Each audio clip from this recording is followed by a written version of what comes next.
Okay, well, I have not done an interview before, so this is my first official one, so congrats. And thank you again. Well, absolutely. So I guess I should probably introduce myself. So my name is Sarah. I'm a self-experimenting coach or companion, I like to say, and in my coaching company, I like to help people be their most authentic selves by experimenting with what might and what might not work for them, by going over what their beliefs, values, stories, narratives, and all that is. And so in my interview series, I really want to help showcase different perspectives of life and the different ways people have found meaning within their own life. And if it resonates, then that's great. So the lovely lady I'm with today, I actually had heard about we have the same trainer at the gym, and he had been telling me for months, like, you gotta meet this girl, you gotta meet this girl, and she's into manifesting and stuff like that. And so I was like, yeah, okay. And then we met, and I was like, oh, I get it. I get it.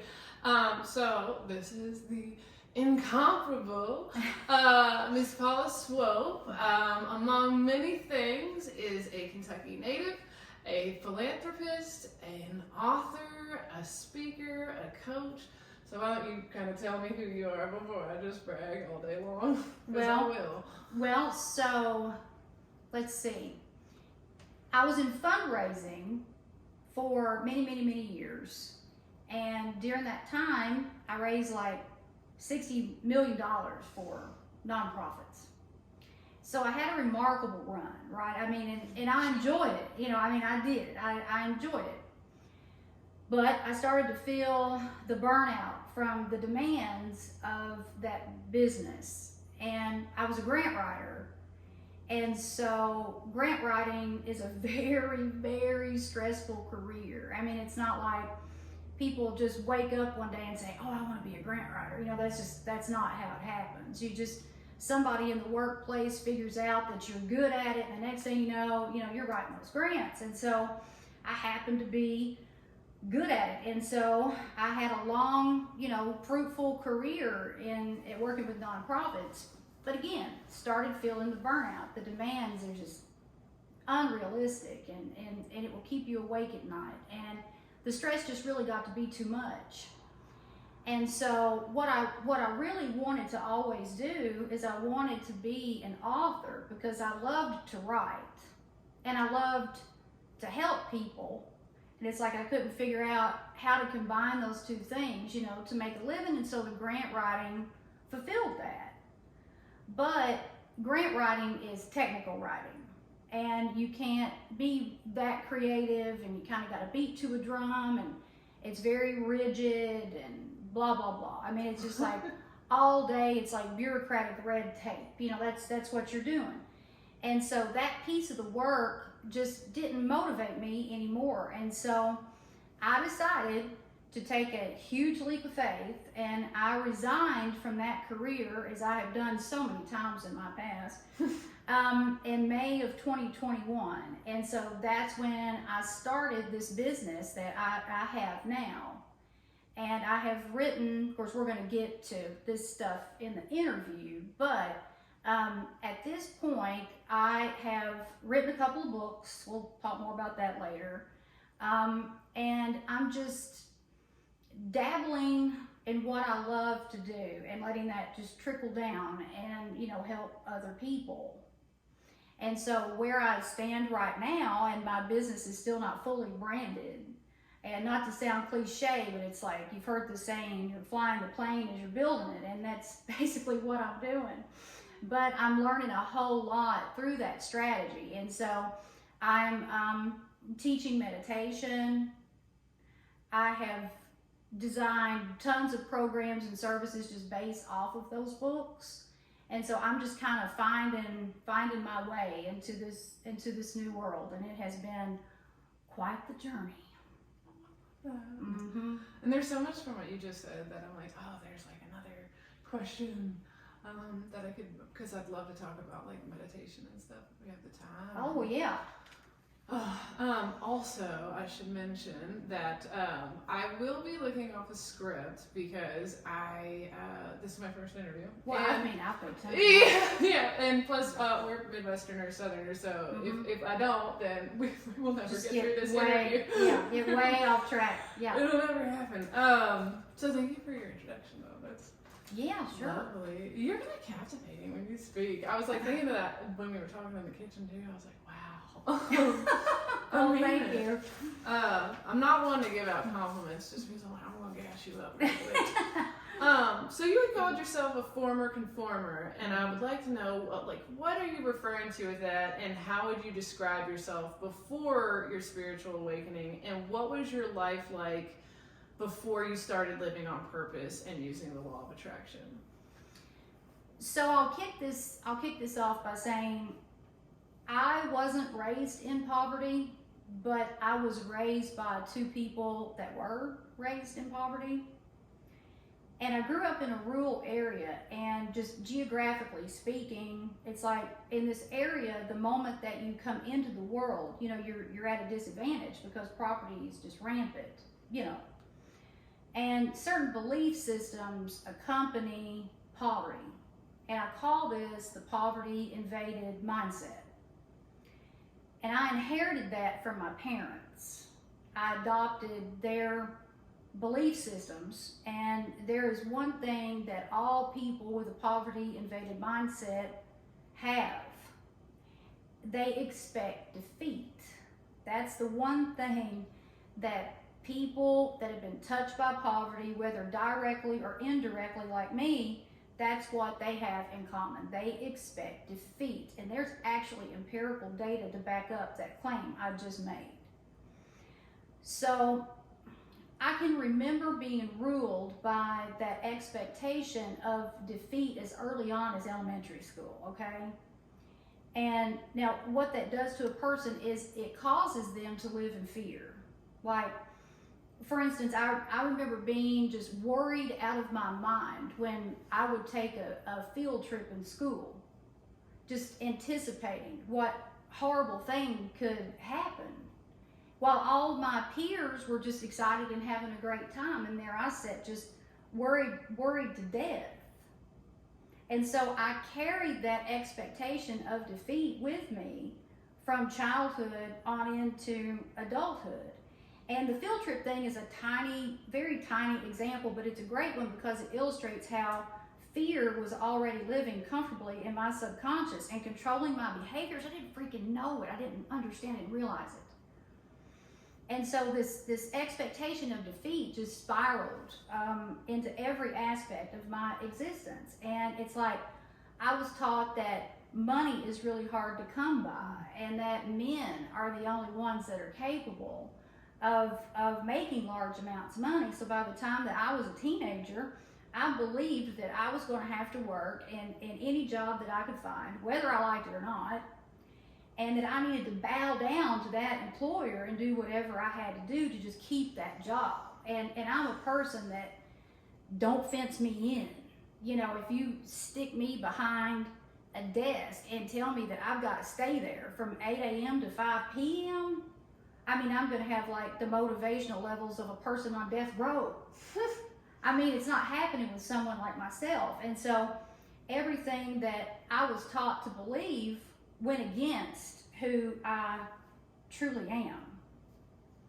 And I was taught to believe that all men cheat and that men are abusive to their spouses. I believe that I had to tell outrageous lies to just be interesting to other people.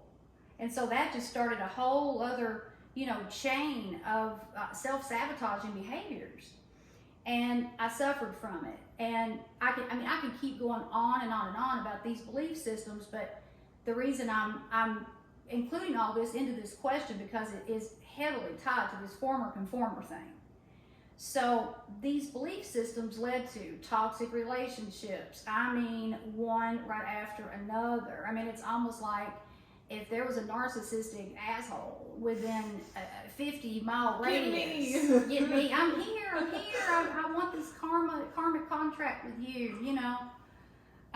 It led to financial problems, really low self-esteem, humiliation, trauma, and this acceptance of abuse. You know, that was my norm. Obesity, high blood pressure, regret, guilt, hatred, jealousy, binge drinking, resentment. I mean, that was my life, and I had this burning desire, and I wanted to like get revenge, right? Oh, yeah. And so before my awakening, my life just wasn't worth living. It sucked. I mean, I cried a lot, I complained a lot, I looked as bad as I felt, and it was just like like this string of chaotic events that would just start every single day, like the moment I would open my eyes, you know. And so young Paula thought that she was a victim.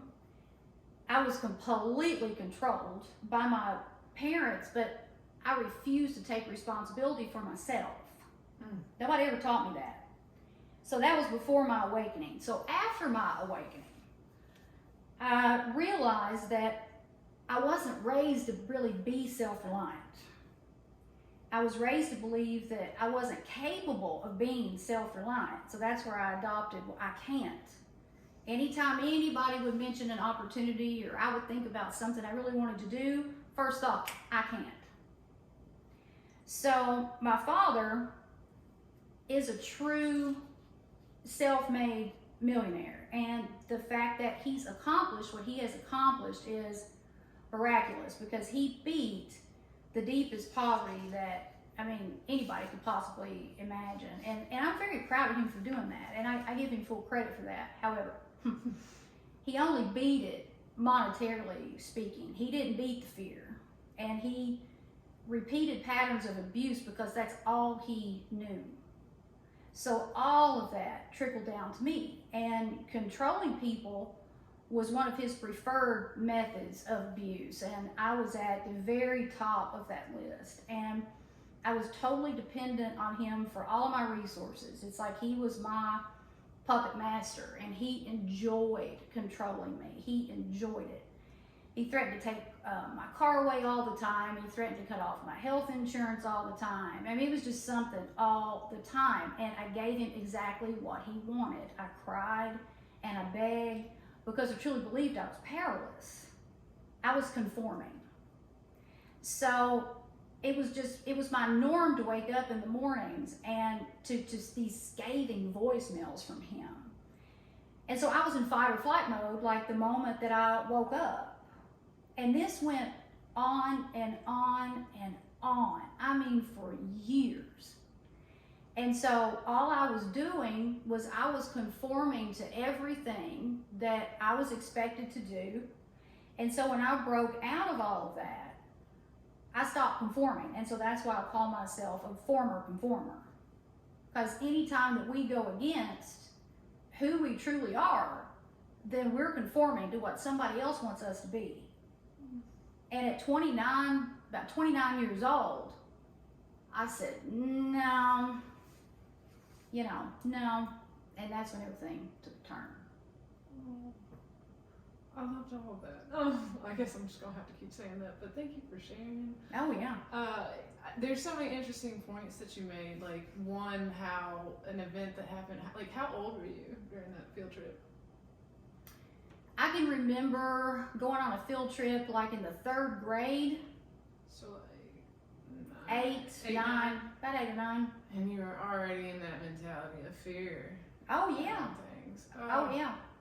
It's interesting when we start asking people, like, when do you think that belief developed? And even you saying, like, I don't think that's who I truly was. I just think I adopted these beliefs. Mm-hmm. And even like you recognizing like how they came to be in your life is just remarkable. Wow. All right. Before I get on my tangent, speaking of which, so you are 46 now, and you had said you were about 29 when you really started to commit to becoming spiritually enlightened. So I have a few questions in here, and I can always double back if you need me to. But before we talk, like how your spiritual journey like really started, I want to touch on the fact that you had spent decades creating these narratives and perceptions of yourself, like you had said, the world and other people. that weren't really the most empowering, and left you in a lack and stuck kind of mindset. And so I'm curious to know, what was the breaking point, and what, like, the point where you basically said, like, enough is enough, like, I can't do this. And really, I guess, what was, like, the catalyst where you really, that kind of kicked it off? Well, so before I answer this question, I want to play something for you. And I'm going to give you a little bit of background before I play this. So, I mean, unfortunately, I had to sever ties with my dad and his son. And I have not had any contact with them since July 2015. Okay? And, I mean, I was married in October 2015 for the first time in my life. No word from Dad. My parents are divorced, and they have been divorced since I was 18, but my mother almost died in December of 2017 and had to have open heart surgery, and no word from Dad. No word from him during any business venture that I took. No word, nothing. I mean, like, so no birthdays, Christmas, holidays, nothing, okay? So I have not heard anything from him in 7.5 years until March the 24th, which was just a few days ago. And at 2:33 p.m., my phone rang, and I looked down, and it was him. And I was getting ready for a coaching client. I had a coaching client at 3 p.m., and it's really important that I'm in the right headspace for that. And so I didn't listen to the voicemail because I knew it was not going to be anything good, okay? So I'm going to play it for you.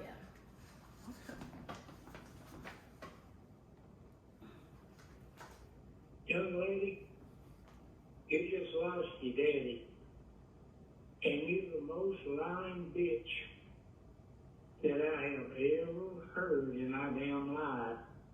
And you're a gold digger from hell, and you always was. So leave me out of your goddamn message. Get stuck, you. And I never said it before, but I don't want you to come see me when I die. Hell with you. Okay, so I have no idea what set him off. No idea. But that was my norm for so many years.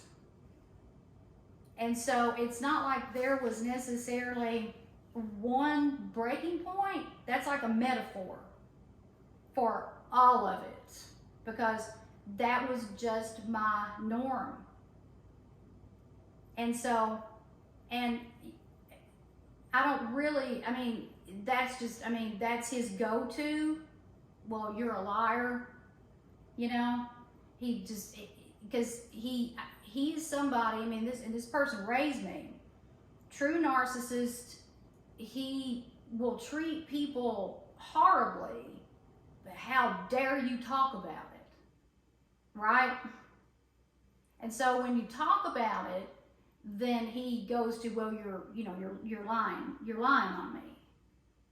And so I don't know what set him off, because I don't typically talk about him. I don't talk about him on social media. I don't really talk about him at all anymore. But I published a blog post about a month and a half ago or something, and it was called Looks Matter. And I mentioned him briefly because I talked about how really nasty he was to me when I got like really overweight in my early 20s. And I made reference to that. And I'm thinking that somebody must have shown him that or something. I don't know what set him off. But that was my life. Okay? And I got sick of it. Like, I got so sick of it, and I wanted independence so badly that I was willing to just do, anything to get it. And the more that I dug deep into my spiritual practices, the more mindfully aware I became of how my normal wasn't fucking normal at all. No. And so no one ever told me about the law of attraction. Like, the importance of my thoughts, that was never mentioned to me, period. The power was taken away from the individual, and that's why I felt like a sitting duck for the first 3 decades of my life. The moment I became willing to view myself in the world I lived in through a different lens, I mean, things really, really started to change. And I started feeling better right away, really, because for the first time in a long time, I had something to believe in. I had hope, and my way just flat out had not worked. And so I was finally open to try someone else's way. So, I mean, and I wasn't going to publicly share, that voicemail at all. But I thought, you know what? That's the breaking point. It's being, connected to someone like that. And so, and I have come so far, like so far, in the way that I deal with people because of him. And so he's really at the core of that whole breaking point. So. I'm so sorry. I mean, but it's like, what is really something is I wasn't even upset by that voicemail. I wasn't even upset by it. Will was upset, my husband, he was upset. My mother was upset. Everybody that heard it was upset. And I passed it along to a few family members because I said, what in the world brought this on? I mean, do you all have any idea what brought this on? I haven't heard anything from him in 7.5 years, and what's triggered this? And nobody seems to have an answer. But I really, truly, from the depths of my soul, was not upset over that. It's like, I just relinquished control over situations like that a long time ago. There's just no need.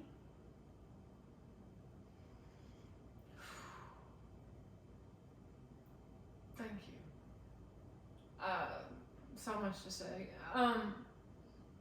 I'm glad you shared it because I think that at least one person will be able to relate to that. And I talk a lot with clients about how I think oftentimes, especially if you experience trauma, like you said, like you either go into victim mode or like you start blaming yourself. Oh yeah. And you don't think that there's really much of an alternative. And I think it says a lot that you've gotten yourself to a point of somebody who used to be reactive, like you said. I used to give him what he wanted by like really crying or getting really upset. That you can like kind of sit here today and hear that. And I'm sure there's a moment of being like, oh, this kind of hurts, but it's more just like, but it's just not gonna take my energy from me. Mm-mm.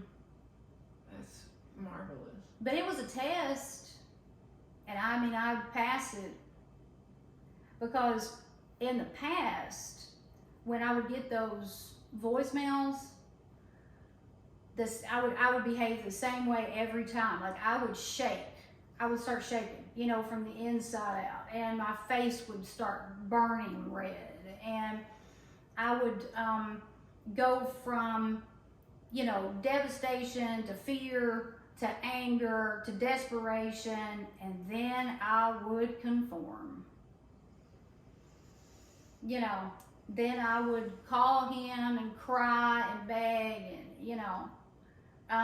and I don't know, what kind of reaction that he expected to get from me, but he clearly underestimates me. He always has. So, I think that's really powerful that you can get to a point where something like that isn't gonna bring you down. Something like that could have brought you down for weeks. sure, it used to. You know, it used to. And through everything that I've done, I'm just, emotional resilience has been miraculous. You know, everything that I've done, that's really the outcome that changed everything. And I didn't realize that when I first got started. You know, I didn't realize that. It took some, you know, digging deep and researching and educating myself to see what the problem was. I did not have control over my emotions. And people that don't have your best interest at heart can spot that. And they prey on it. And it's like a predator and a prey. And so people like him can spot the weakest link. And they take full advantage of that. And so when that light bulb went off, then, you know, I got a little bit more of my power back. And then I kept moving forward and got more of my power back. And now I'm to the point that it's really, really hard to upset me. Other people can't really do that. Now, when that happened with my dogs, I was heartbroken. You know, I was heartbroken over that. Yeah. And but in a couple of days, I was even coming back from that. And that has everything to do with the choices that we make, because we are infinite choice makers. We have free will. Yeah. You know, we've got free will, and all this society and pressure to conform, that takes that away from us. And so I got all of that back. But see, people like him never change. And so he has no idea who I even am. And he hasn't really known me in 15 years Probably or so. ever, really. Ever, really? Because I never lied like on him. I never told lies about him because of the lying accusation. But I did lie to him because I felt like I had to. I mean, you're protecting yourself, probably. Yeah, I mean, I didn't feel like I could tell him the truth about anything because he scared the daylights out of me. And so, but looking back on it, I see things so clearly. I guess I have a few questions with that like we haven't written down or anything, but how are you like able to, like with a situation like that, be able to, one, and I'm sure that there's more to that, but create like get to a point where you can kind of, and I'm sure we'll get more into that, but kind of create that safe space for yourself to recognize that, like, you know, when, whether that's us or others, when people, you know, attack someone, whether verbally, physically, whatever, any opinion that we have of someone else, it's not their fault. Like, you know, we have to own that. Mm-hmm. And so how did you get to the point where you were able to see that other people's opinions or actions towards you was more about themselves, one, but how are you able to do that while also giving yourself grace and compassion, while also, like, not getting into this, like, need to have to, like, kind of get, like, analytical and go down the, like, rabbit hole of having to ruminate over it and be like, why did they act this way, or, like, or get into, like, this hate, like, I hate them, like, they're the worst person ever. Like, how are you able to just, like, I guess, like, maintain your own peace in that? Well, I did that through forgiveness. And I didn't really know what the true meaning of forgiveness was. And Wayne Dyer taught me that, you know. And when he started, you know, when I watched him, you know, teach about forgiveness, I knew what I had to do, because I was raised to believe that, you know, forgiveness is kind of for, you know, the weak. Nobody told me that was for me, you know, and I would hear, you know, in my household a lot, I will never, you know, ever forgive that person, you know. And it's like, if you said you were going to forgive somebody, then you were, you know, labeled as being weak and a sucker or a doormat, you know, or whatever. And so that's another, you know, thing that I had to see through a different lens. I mean, it's like I had to teach myself to think the opposite of how I had always thought and behaved. And so when I learned the true meaning of forgiveness, and Wayne Dyer told me exactly what to do, and I did it, and it worked. Empathy, you know. So monsters create monsters. And so the way that I was able to not only forgive Dad and many people like him that I was involved with, but I put myself in his shoes and thought about everything that he had gone through as a child, because his upbringing was brutal. It was brutal. And so I thought about all of that, and I was able to forgive him. And there was, and it took years, you know, this wasn't done overnight, because I was hard-headed and reluctant and just was not willing to do it at all for the longest time. But then I became open to it, and when I did, there was a vision that I held of Dad, and the vision comes from a story from his childhood, and it's horrible. It's like horrible.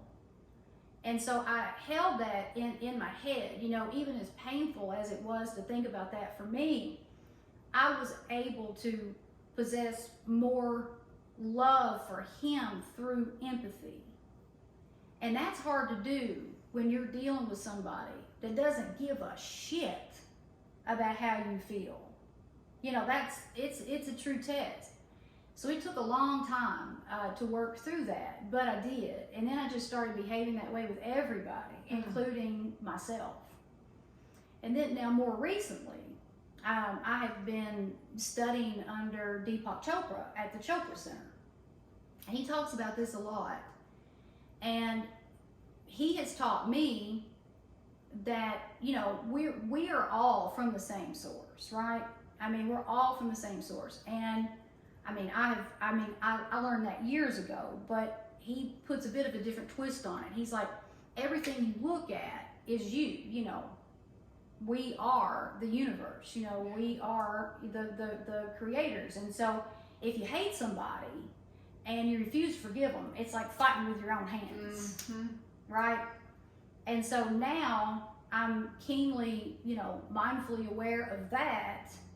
And then if someone happens to be rude to me or disrespectful, which is very rare in this day and time, but if that happens, I don't go into fight or flight mode. I don't go into attack mode. I don't react. I think, wonder what happened to them, because it doesn't have anything to do with me. So I just, again, I had to think the opposite of how I had thought, and it wasn't easy. And I felt like a fraud for the longest time, and I felt like I wasn't getting anywhere. But then one day I woke up and I believed everything that I had been doing. And it just happened. You know, it just happened. And I knew that I had fully and completely forgiven Dad when I was able to be grateful for him, because he's been my greatest teacher. I mean, I've got a backbone of steel from being in the boxing ring with him for so many years. And so I'm grateful for that. But that doesn't mean that I have to associate. That's lovely. So many things again. You know, I like that you started it off by saying that you were raised around people who see like kindness or forgiveness as weakness. And I think that that's something I personally think a lot about, is how much people like desperately want community and they crave intimacy, and I don't mean like physical intimacy, Right. but and vulnerability, and like we want this safe space. I think we all, like all of our inner children are just like, I just want to play and have fun and love people, but like there is this belief around like that people have that, you know, I made like a video the other day talking about what even is simp culture. Like people make fun of people for loving people too much, and it's like, I understand codependency and being clingy, but like there's nothing wrong with loving people and wanting people around. And I hate that people feel like, because I've heard that from people, like, I'll never do that again, I'll never talk to them again. And it's like I understand if you never want to talk to that person again, because maybe it is at a point where, I heard one time someone say, I learned how to love that person best from a distance. And I do think that is true. That is true. In some cases, where even in my own life, there are some people that maybe just, you know, it's like chemical reaction, like by themselves, they're completely safe, but you know, certain things when they get together, it's just an eruption. But I do think that unconditional love just means loving people as as a human, and it doesn't have to extend past that. You don't have to be like, I love everything about this person. You don't even have to like the person.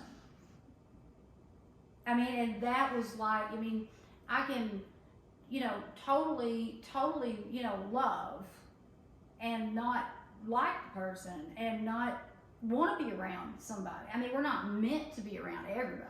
You know, it'd be exhausting. Oh my God. I mean, and everybody is so different. Everybody is so different. And not everybody's all bad, not everybody's all good. My dad's not all bad. There have been extreme acts of kindness throughout the years. But those were not as frequent as his wrath. Well, and intentionality matters. I mean, Oh my you can God, give great yes. gifts, but what's your intention behind it? Exactly. And there was always a price tag. You know, there was always a price tag with him. And people like him. That's just how they are. And they're not very self-aware, and so they don't realize it. You know, they don't realize it. They don't realize they're the bad guy. They don't get that piece of it. And when you call them out, they just crumble. So everybody's different.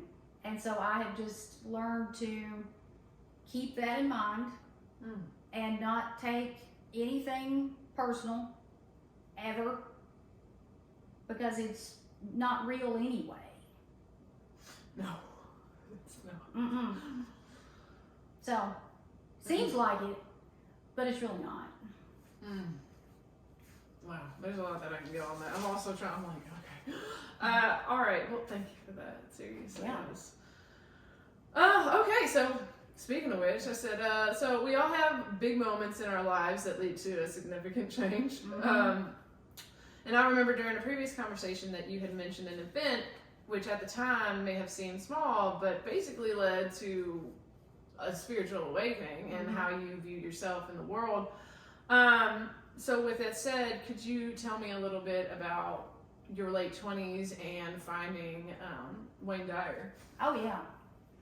And I can't say there was like one event that kick-started everything.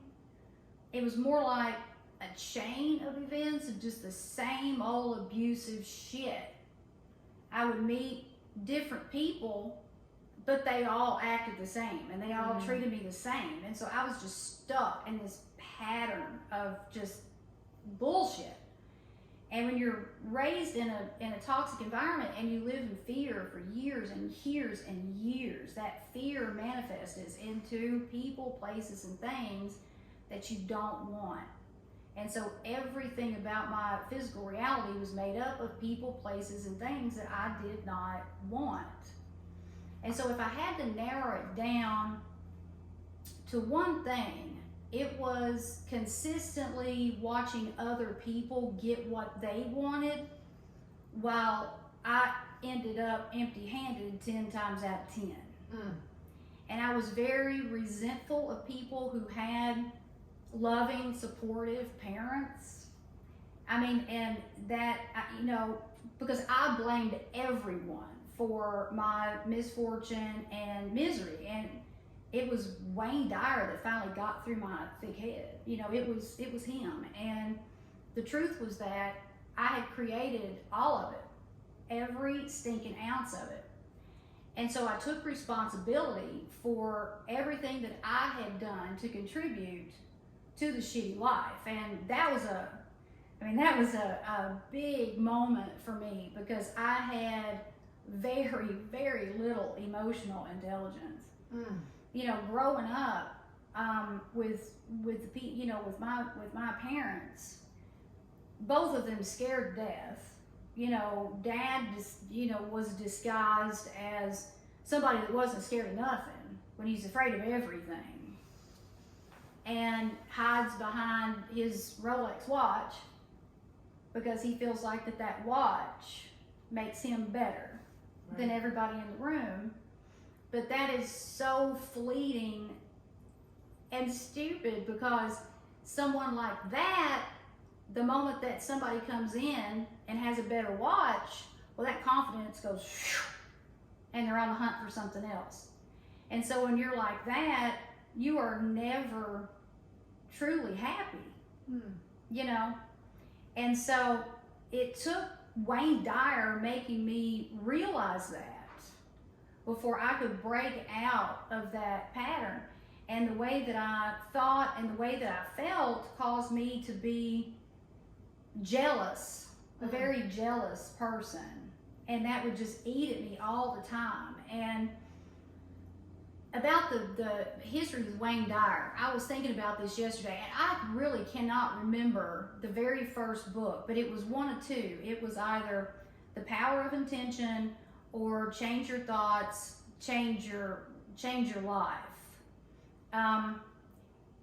And those two books are highly significant, but the most significant piece of this is this quote is in one of those books, and I'm not sure which one, but this quote changed my whole life, okay? This quote right here. When I heard Wayne Dyer say, hostile people live in a hostile world. Peaceful people live in a peaceful world, same world. I was like, holy shit. And that quote stuck with me so hard, because it helped me understand why my life was the way it was for the first time ever. And so it's just like, bam, I got it in that moment. It's like, I got it. And so I started really people watching during that time and noticing the stark differences in their lives. And it caused me to start asking questions that I hadn't asked before. Why is this person sick, or why has this person been sick their entire lives, when you got this person over here who chain smokes and they live to be 105, never sick, right? And why are, you know, people stuck in poverty pockets their entire lives, while Kim Kardashian is over here having her fleet of cars in her private jet painted to match her home. Okay, and so that is like heavily tied into this whole poverty invaded mindset thing, because I realized that I was somebody who expected defeat, but the people in Calabasas, California, well, they expect victory. They expect wealth. I expected scarcity. So we get what we want, and the expectation that we all have for ourselves, that's the reason for these differences. And so learning that from Wayne Dyer led me to, you know, studying all the greats, and they all said the same thing. And I'm like, okay, I think I'm onto something here. And so that's when I really nailed it down and decided who it was that I wanted to be. And I put it on a vision board, and I started acting like that I had all this stuff when I didn't have it, and the acting led to believing, and one day I woke up and the lie had become the truth. And when that lie became the truth, very few people that had been around me were still standing. And I went about it the hard way because I wasn't self-aware, I wasn't mindfully aware, I didn't have control of my emotions. And so it's like I surrendered and the universe handled all of it for me. And it was really harsh. It was really harsh. Felt like the whole world was crumbling at the time, but that had to happen because I hadn't handled things the right way. And a lot of stuff had to be undone. And so I had to go through more hell, to get to where I was supposed to be and get, around the people I was supposed to be around, because the people around me were a huge problem, huge. But they were just a reflection of how I felt about myself. But I didn't realize that before. I was blaming them. Well, they made me feel this way, they made me blah, blah, blah, blah, blah. When I was right there, hey, I'm here for it, And so, but when I completely, came to terms with everything that had happened, they weren't around anymore. They were gone, and they haven't come back. And those types of people don't show up anymore. They just don't. I have so much to say.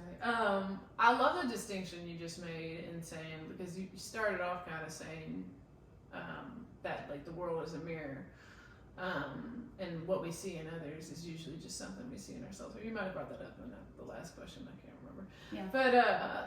But even you saying, I was looking outward and blaming all these people and these things outside of me, and what I like that you said is, once you changed yourself, the scene changed. And so, you weren't so much blaming them. It's like they can be whoever they need to be. But the reason I'm around them was my own choice. Mm-hmm. And I think that that's really powerful too. Because one, it helps you from being that person who's like, it's this other person's fault. It's like, maybe they're not your cup of tea, but like they didn't force you.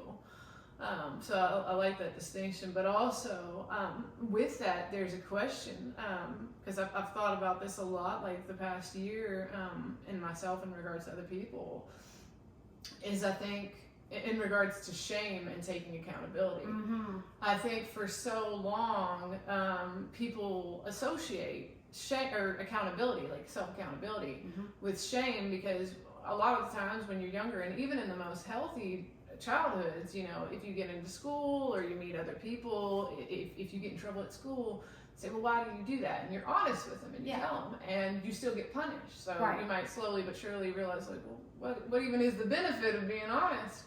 And so I guess my question is, when it comes to, like you said, I had to start taking accountability that I was creating a lot of my misfortune. How were you able to get into the rhythm of doing that without it being this shame? Because I have heard that a lot with like law of attraction and manifesting, where people are like, it sent me into a really bad tailspin and made me hate myself.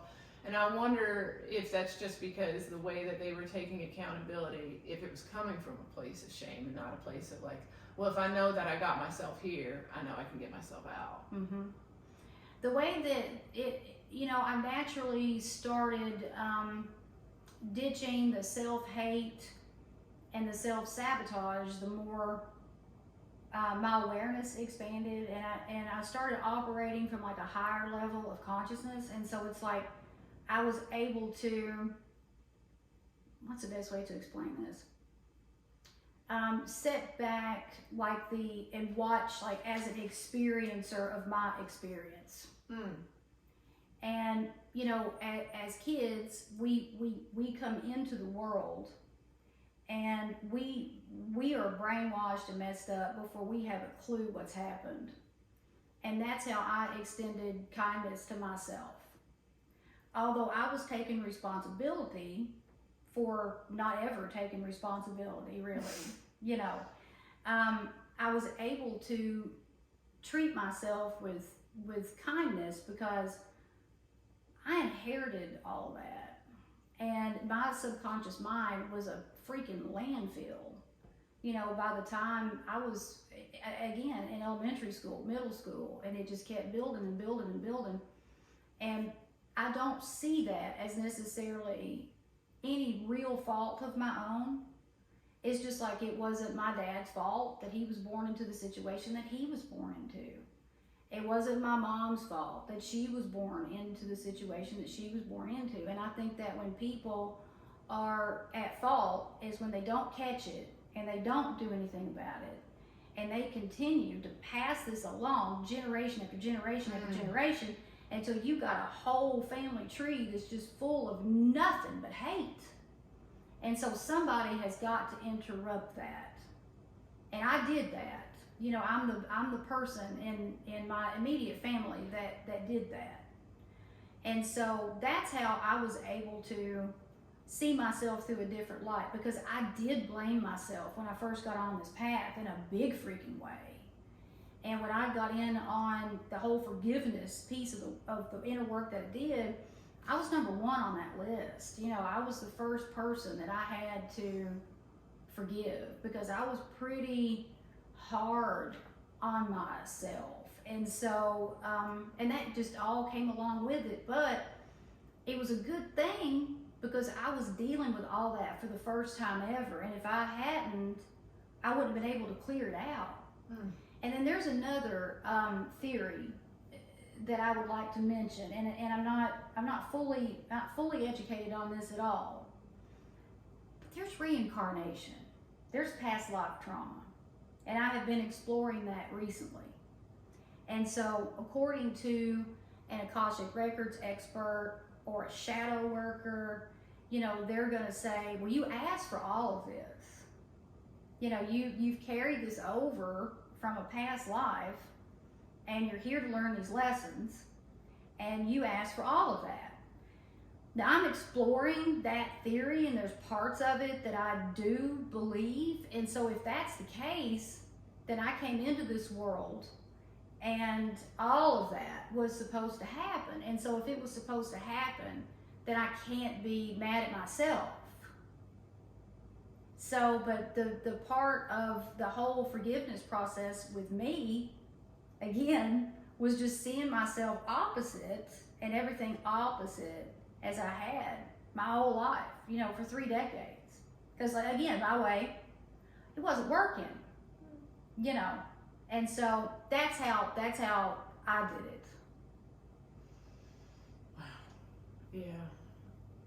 I like that you were able to basically almost like reparent yourself and allow yourself grace. I had to. I mean, that's a great way to explain it. I mean, I had to. My parents truly did not understand so many things. And, you know, there was a religious, component to this too. Because I rejected the church at a really young age, which was rare for somebody. A Kentucky girl. Right. And I just knew that something wasn't quite right about all of that. The organized religion thing, I couldn't get down with it. I mean, it's like, what the hell are you all talking about? Because I go to one church, to one denomination, and I'm told one thing, and then I go to another denomination, and I'm told another, and then you all make God out to be some white dude that sits up in the sky, sits on high and looks down low, and if I don't behave appropriately, he is going to put the smack down on me, and I'm going to burn in a lake of fire. And I'm like, that's the opposite of a party. Like, where's all this coming from? And, you know, that was another thing that was drilled into my head that did never fully creep in, because I didn't believe in that. And so now it's like the God that I know and the God that Wayne Dyer introduced me to doesn't harshly punish people. You can live in hell on earth. Oh, Lord. And I did. And it's like, it's left up to us. I mean, we've got free will, and everything about my socialization, and I'm not just talking about my parents' beliefs. talking about school teachers, I'm talking about friends, I'm talking about all social institutions. That is how they saw everything. And so, you know, that impacted me, you know. So not to get off on a you know, go down a rabbit hole about the church, but that's tied into all that too. It's still beliefs and narratives that maybe here, you know, have ingrained beliefs within yourselves that weren't helpful. I don't think you're attacking the church, it's just the way that you were taught. Yeah. You know, so, but thank you for that. Seriously, that's, I'm trying to keep myself on track too. So let's see. Oh, so how would you describe yourself when you like were first getting into like at that point when you did meet the breaking point? Like, who were you? Well, I guess like who were you before, and like when that was happening, as well as what was the first thing you realized about yourself when your awareness expanded, and over time, what changes did you notice after like leveling up? How did you behave? How did you carry yourself? And so basically, what's the difference between the 20s Paula and who you are today, and like with you specifically? So when I first found Wayne Dyer, I was lost, clueless, miserable, angry, disappointed, beaten down, insecure. You know, I had that false sense of self. I felt lonely. I felt like I wasn't supported. I didn't have anybody. I really felt totally alone. And I flat out was not living my life purpose at all. I didn't have a clue what that was. And I was desperate, but my desperation actually ended up being my saving grace, because the desperation is what drove me to make the changes that I made. And I mean, I changed everything. Like, because my desperation caused me to be curious and start asking those questions about the differences in people's lives. And it drove me to be creative and eager to learn as much as I could about creating my physical reality. And so when I found Wayne Dyer, I mean, I traded in my bar stool for spiritual tools, really. Mm-hmm. I mean, my Calvin Kleins would hold down bar stools at various dens of iniquity about town, while I loudly and excessively, to anyone who would listen, I would tell them about how bad my life was. And the only thing that shut me up was blacking out at 3 or 4 o'clock in the morning. And so that's who I was when I stumbled across Wayne Dyer. That's who I was. And there were a lot of layers to me, though, because I was always a straight A student, like always. But I dropped out of high school. When I was my junior year, I dropped out of high school and homeschooled my senior year. Went to college as a non-traditional student at 25 and had a bachelor's and a master's by the time I was 32. And so there were a lot of layers there. I was a different person on campus than I was in my personal life. And so I was in a lot of split thinking, okay? Like a lot of split thinking. And so, but those excellent character traits that I had, well, that was who I truly was. But those were overshadowed by that landfill that was my mind. I mean, my mind was, it was a trash bin. I mean, I allowed anything to infiltrate it, anything. And so I was not self-aware. I didn't realize any of that.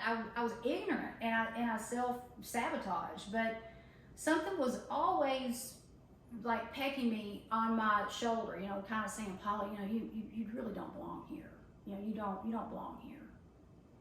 And so when I shut my big, loud, freaking mouth and I was able to listen, that message came through and I paid attention to it, okay?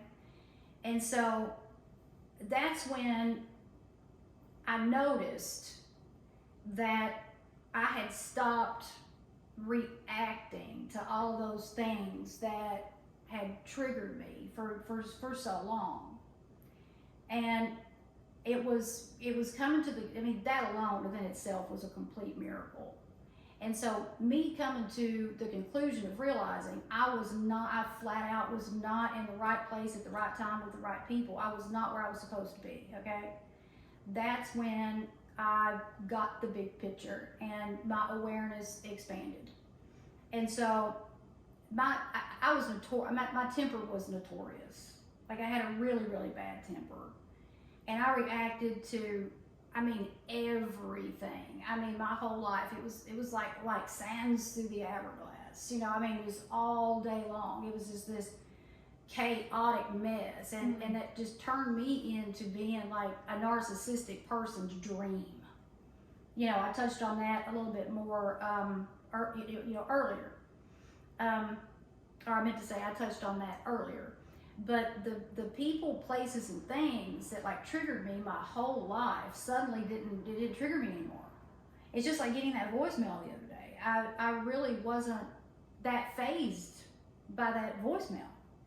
And so I lost the desire to react. And Wayne Dyer taught me that it is impossible to argue with someone who has no desire to be right.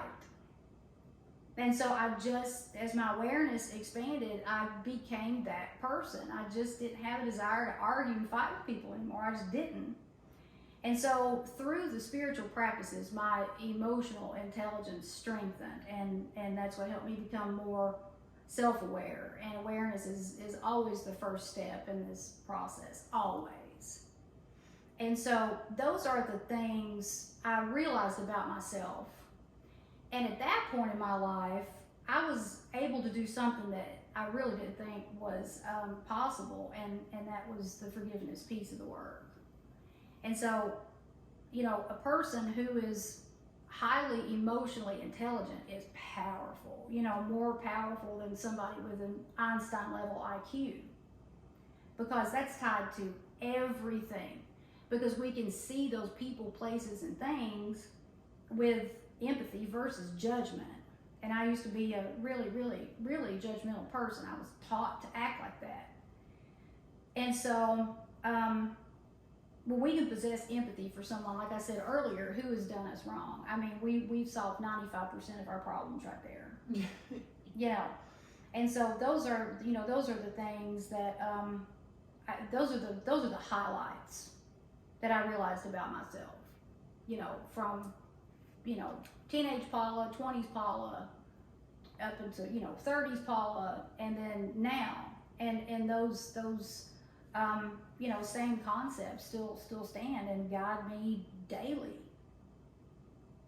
Oh, well, we kind of talked about this a little bit, but I'd love to know how you view people and the world, and especially the difference in your perspective of interpersonal relationships and community before awakening and after.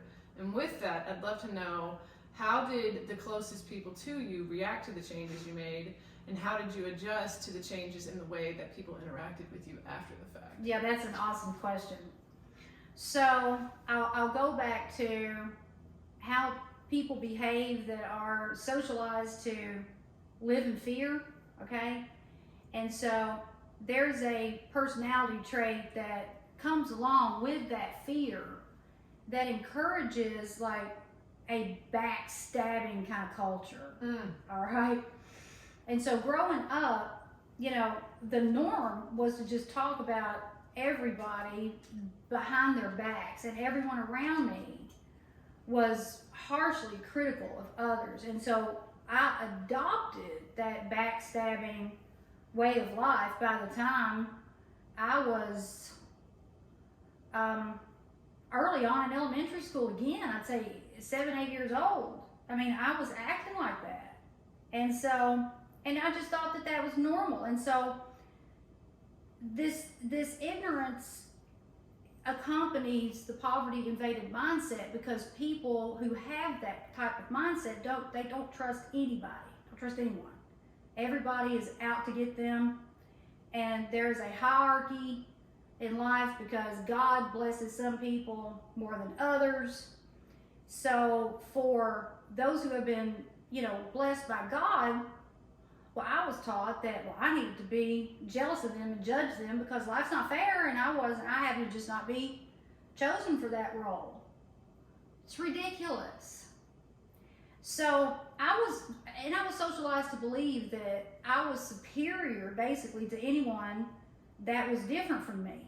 And so that caused me to be prejudiced and hateful. Okay? And it was kind of odd though, because I remember times when I would behave like that because I felt like I had to, but it's not how I really felt. And that was that whole conforming thing, And so everything was rooted in fear. And so naturally, that's what I attracted to me, okay? So it was just a whole big mess. And so my view of the world it was an unfair place to be, and that's just the way that things were. And there was nothing that I could do about that at all. I was this powerless victim of chance. I was a sitting duck. And so I was just taught to conform, not question authority, because I was at the bottom of this totem pole in life. So all of that tied into my view of the world around me, and I just viewed it as a very unfair place to be. And I viewed it as, well, if I speak my truth and I am who I really want to be, then nobody's going to like me. And so, again, that whole former-conformer thing, comes back into play. So it took a significant amount of time and dedication to doing the inner work to reverse that whole mess. And so, although I knew the way I viewed myself in the world was wrong, it just took years for me to rid my subconscious of those lies, because it would just keep rearing its evil head when I just least expected it. And but when I realized the power that I had, and I took responsibility for everything that had happened to me, my behaviors changed really without even trying. It's not like I went into my spiritual practices or went into meditation saying, okay, I don't want to hate this group of people anymore. It just naturally dissolved the hate without trying. And that's the miraculous thing about learning how to use the law of attraction to work for you versus against you, because it's always in motion, it's always working. And so during that time I stopped catering to the needs of others as much as I had in the past, and I started putting my needs and wants at the forefront of my life, which meant all those energy vampires around me didn't get access to my energy, and they didn't like that. Which leads to the other part of your question. And so they made fun of me for meditating. And I foolishly talked about meditation with the people that I hung around with at that time, and they outright laughed in my face. And certain members of my family did the exact same thing. And they told me, just because, I started putting myself first, and I was meditating, and I was behaving differently, and I wasn't at their beck and call anymore, and I wasn't going to happy hour, which in my bunch was self-destruction hour, which started at 4 or 5 o'clock in the day, and then it was just kind of like an indefinite thing until we all blacked out and almost died, right? So when I started saying no to all that, they told me, my family told me, that I was so stuck up that they could believe that I didn't drown when it rained, because my nose was so far up in the air. It's like they couldn't handle my new attitude or assertiveness at all coming from a woman. Oh, women aren't supposed to act like that. So I was called stuck up. I felt like I was better than them all of a sudden. And so they were just very disrespectful, but really, that's how they had always been, so it wasn't anything new. I don't know why I was surprised by it. But I had just, tolerated that disrespect for so long. Again, it was just my norm.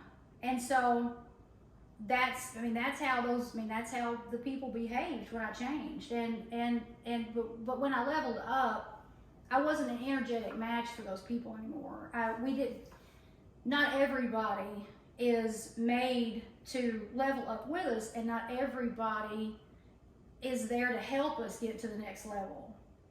And so in that aspect, my spiritual journey led me to kind of feeling more alone than I ever had. But a lot of people who make this type of transition say the exact same thing.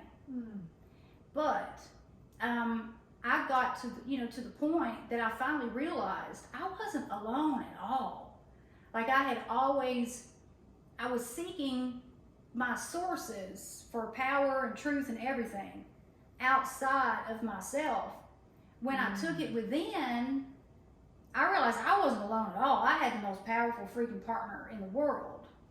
And that was God, universe, the divine, whatever you want to call it. And so when I started acting like the divine would act, well, those people didn't want to be around me anymore. So I didn't really have to do a whole lot. They just fell off. I mean, it got nasty, with a few of them at times. I had an ex-boyfriend that stalked me for years. It got kind of stupid with a few people, but really when those people those toxic people can't get what they want from you, and you're no longer making them feel a certain way, and you are no more like living by your ego, they don't want no part of you. They don't want it.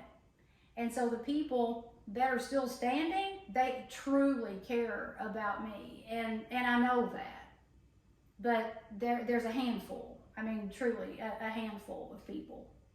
And so, and then physical distance. I had to physically remove myself from those people in order to break those karmic contracts and really heal and start a new life for myself. I mean, we are what we eat, but we're also who we associate with. And hanging out with toxic people is just as damaging to our health and well-being as consuming toxic waste and digesting it. And all of this I learned in a relatively short period of time, I guess. I mean, I started doing this at 29, and by the time I was 35, my life did not look the same. Period. Nothing about it looked the same. I think so much of what you said, and that's what I was going to bring up too. You've spoken both in that answer and the one before about like kind of this duality, and I see that a lot, especially like in my coaching clients, in my own life, and just with people in general.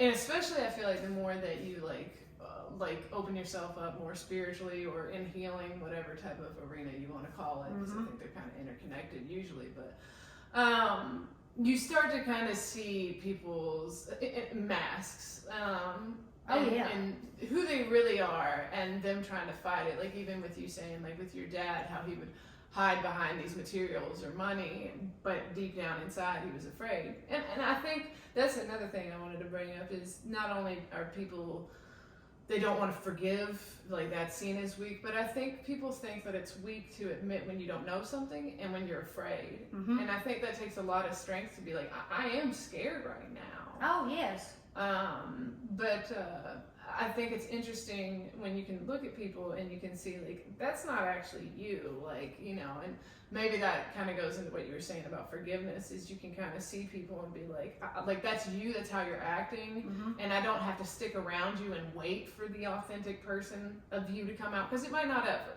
Right. That's your choice to make, but I don't have to take on your mask as well and think that it was my fault that you put a mask on and decided to behave in a way that is toxic.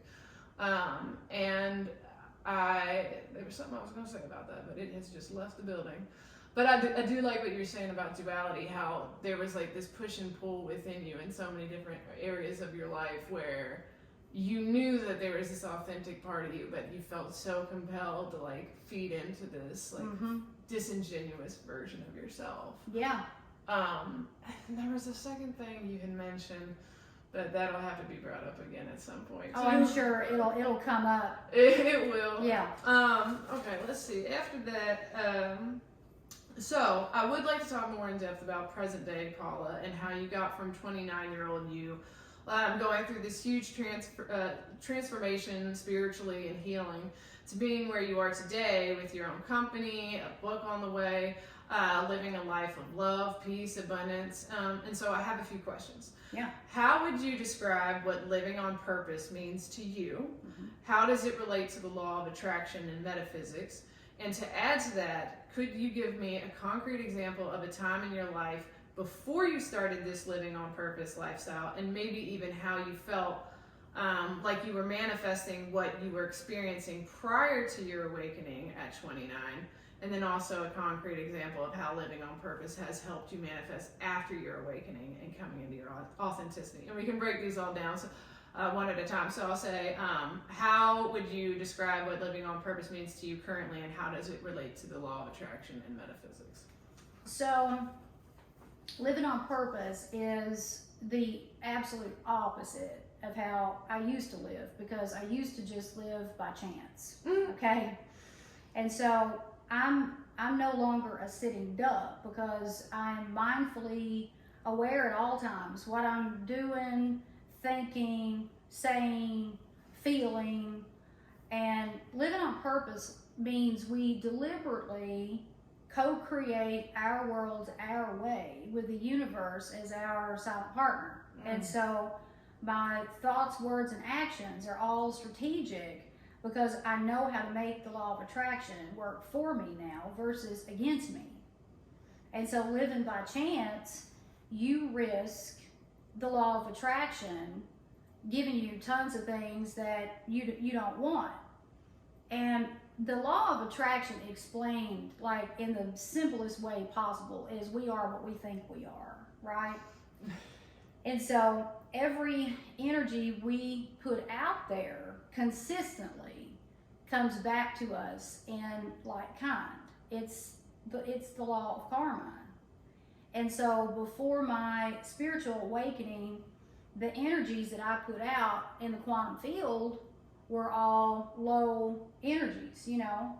I'm just going around day to day like a maniac and spewing hate and wallowing in self-pity.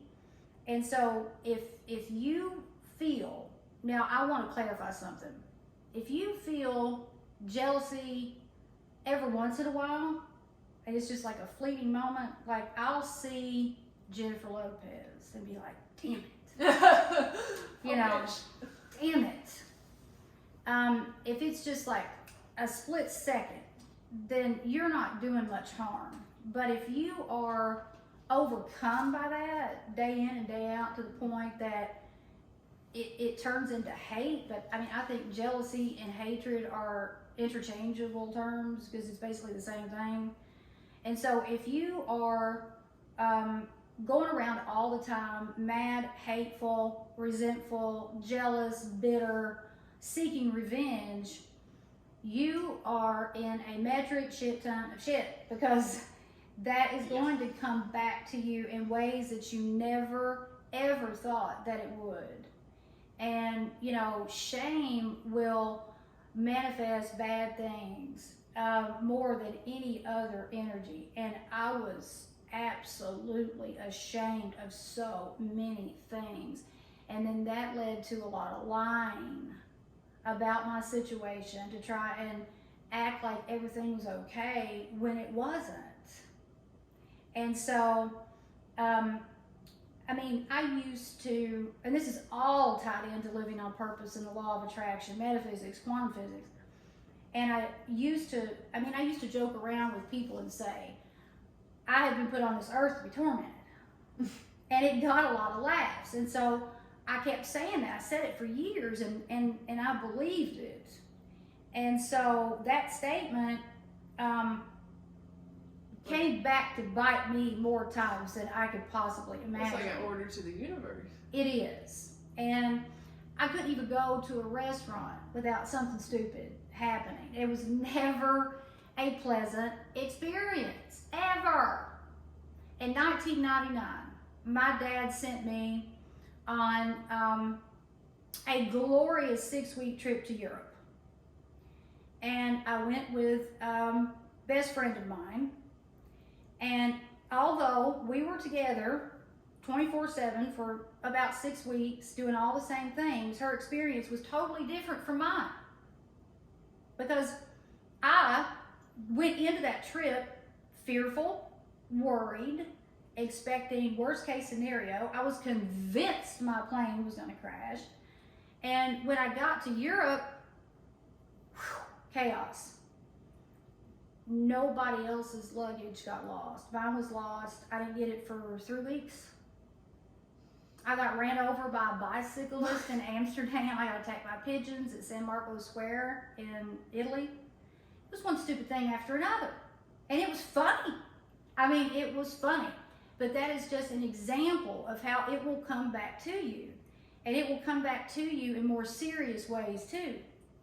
Like, I started having urinary issues when I was about 18. Didn't really know what it was. Later on in life, I found out it was interstitial cystitis.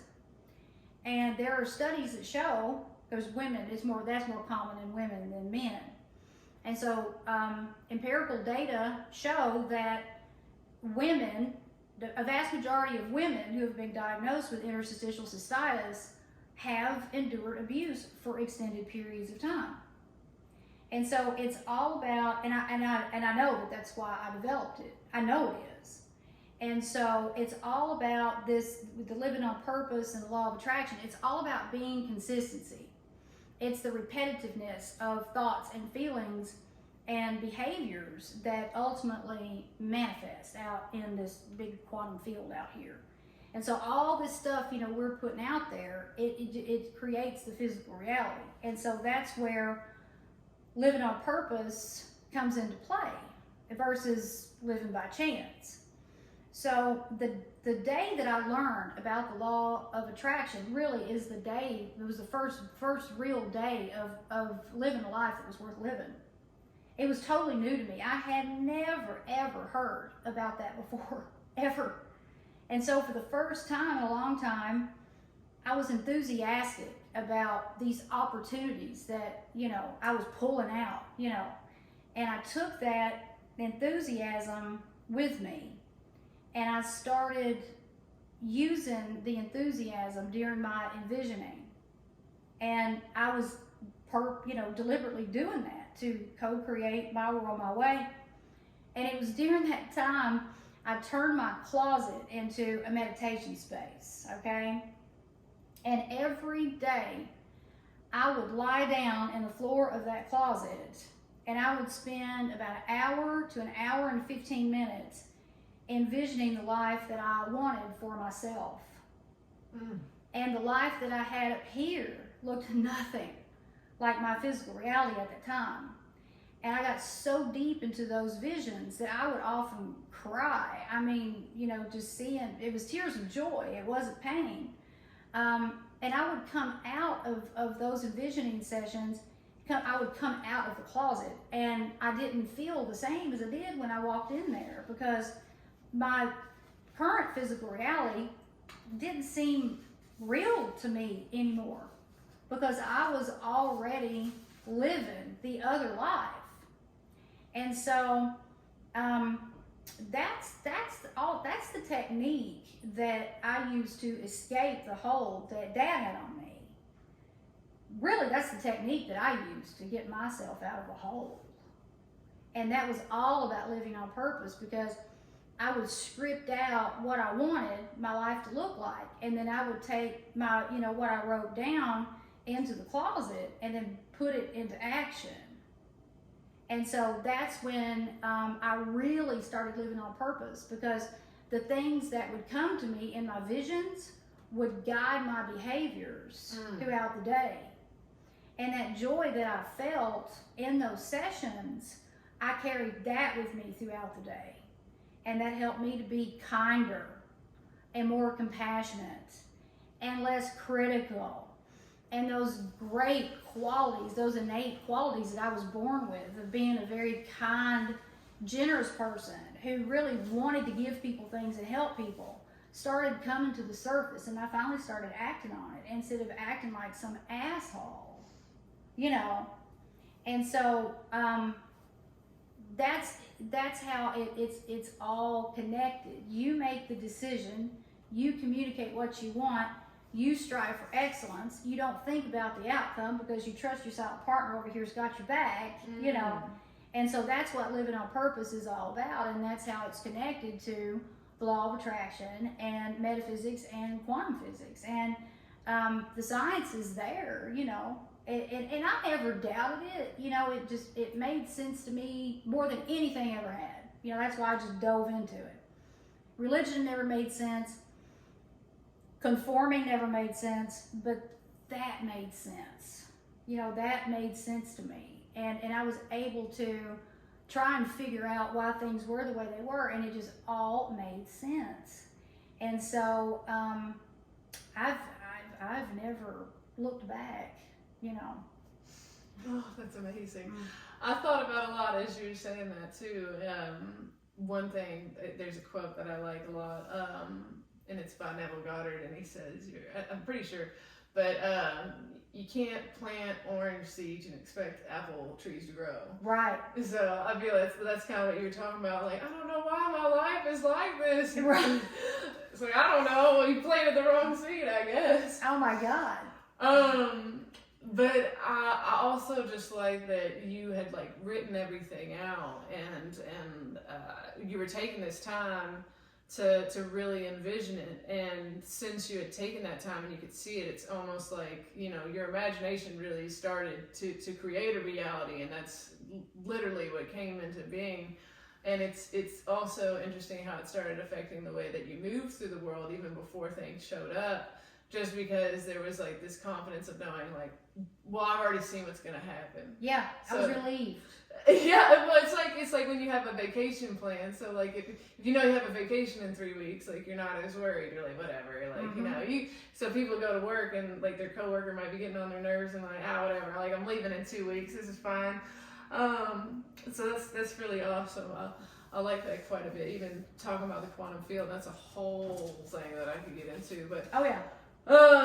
Let's see here. Oh, so then with that, could you give me a concrete example of time in your life before you started living on the living on purpose lifestyle, and maybe even how you felt like you were manifesting what you were experiencing prior to awakening? So I made some notes about that question, and it's an important question, and so I don't want to forget anything.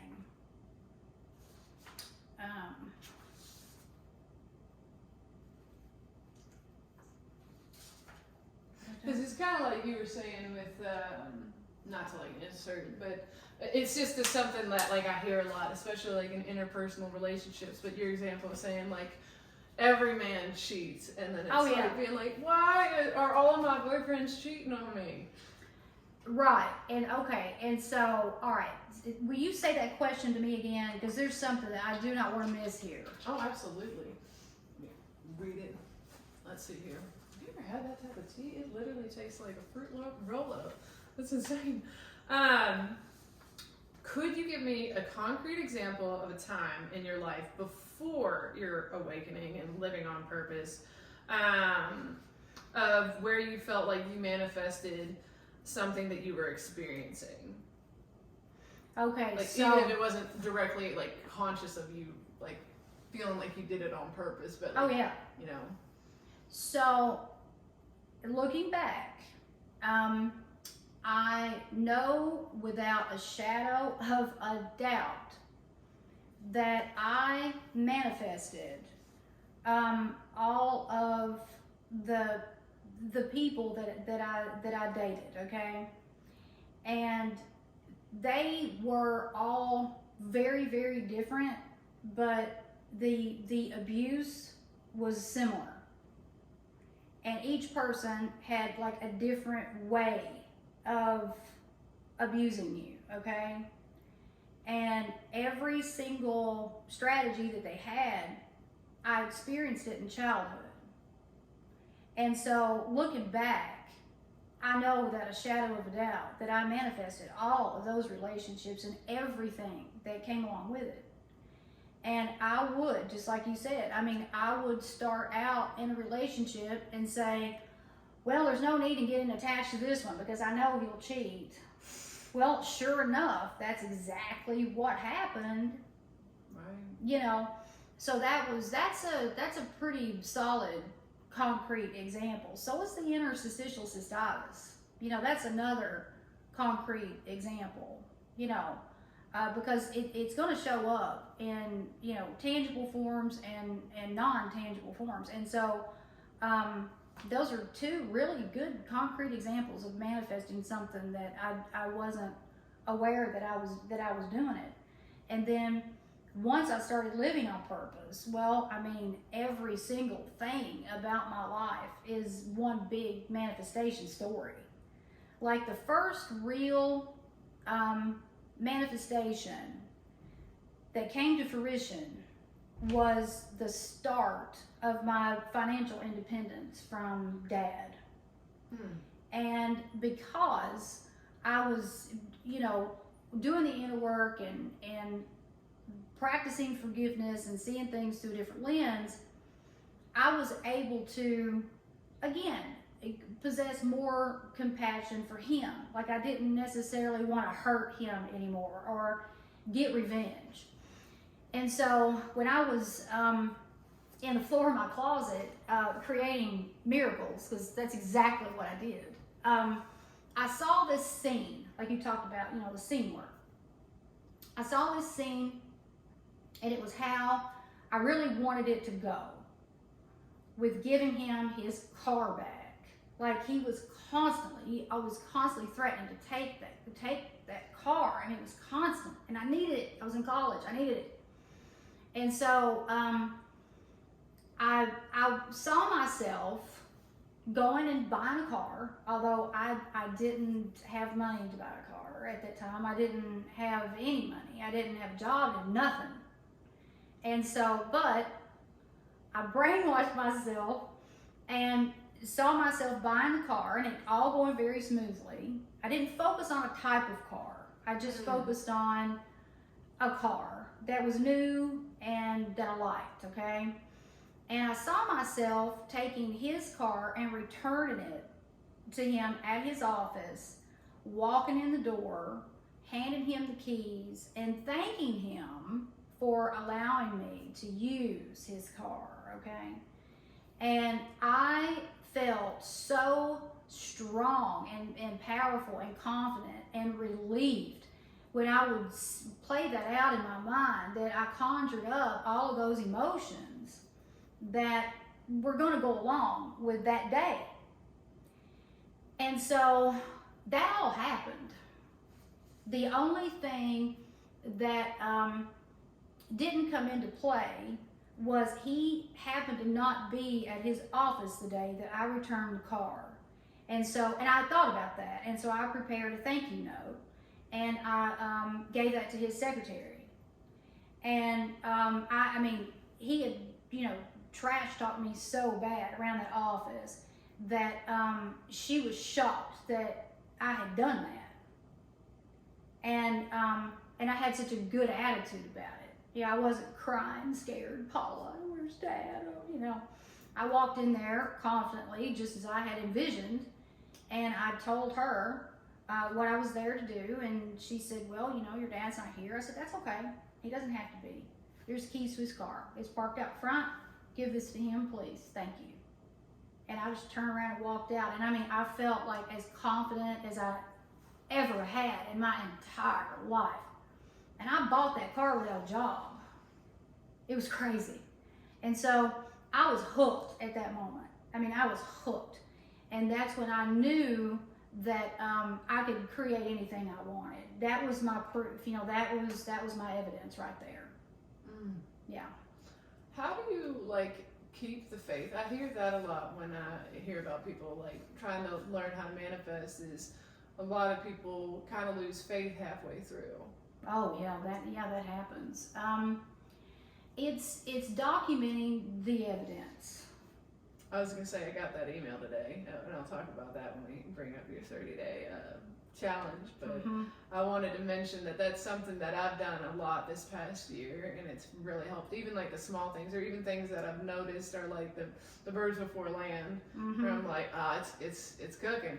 Right. So that's great. I had another thing, but we'll just have to. It'll come up. It'll come up. Is there any other things you'd like to talk about that you've manifested, or? I have manifested. I've manifested everything. Everything. I remember what I was going to say. Oh, go for it. I was going to say, and because I remember watching your videos, that was something I had meant to mention. Is I had actually started watching your videos before I knew who you were, which I told you about. But for like 3 or 4 months before I actually met you, but the whole time our trainer had been saying, "Yeah, meet this girl." I'm like, "Yeah." Because anyway, That's awesome. But I'd heard you talk a lot about, and it's something that I always like hearing people's answers, but like blocks. And how certain people will have different blocks in different areas of their lives. So someone might be really fortunate, like you said, like in money or even in love. Like there's some people who are abundant in love, have a lot of friends, have a great relationship, but they're like, I couldn't make $1 to save my life. Right. Or vice versa. And so I guess my question would be, how do you deal with blocks, both with yourself, and what would you recommend to other people who are experiencing that?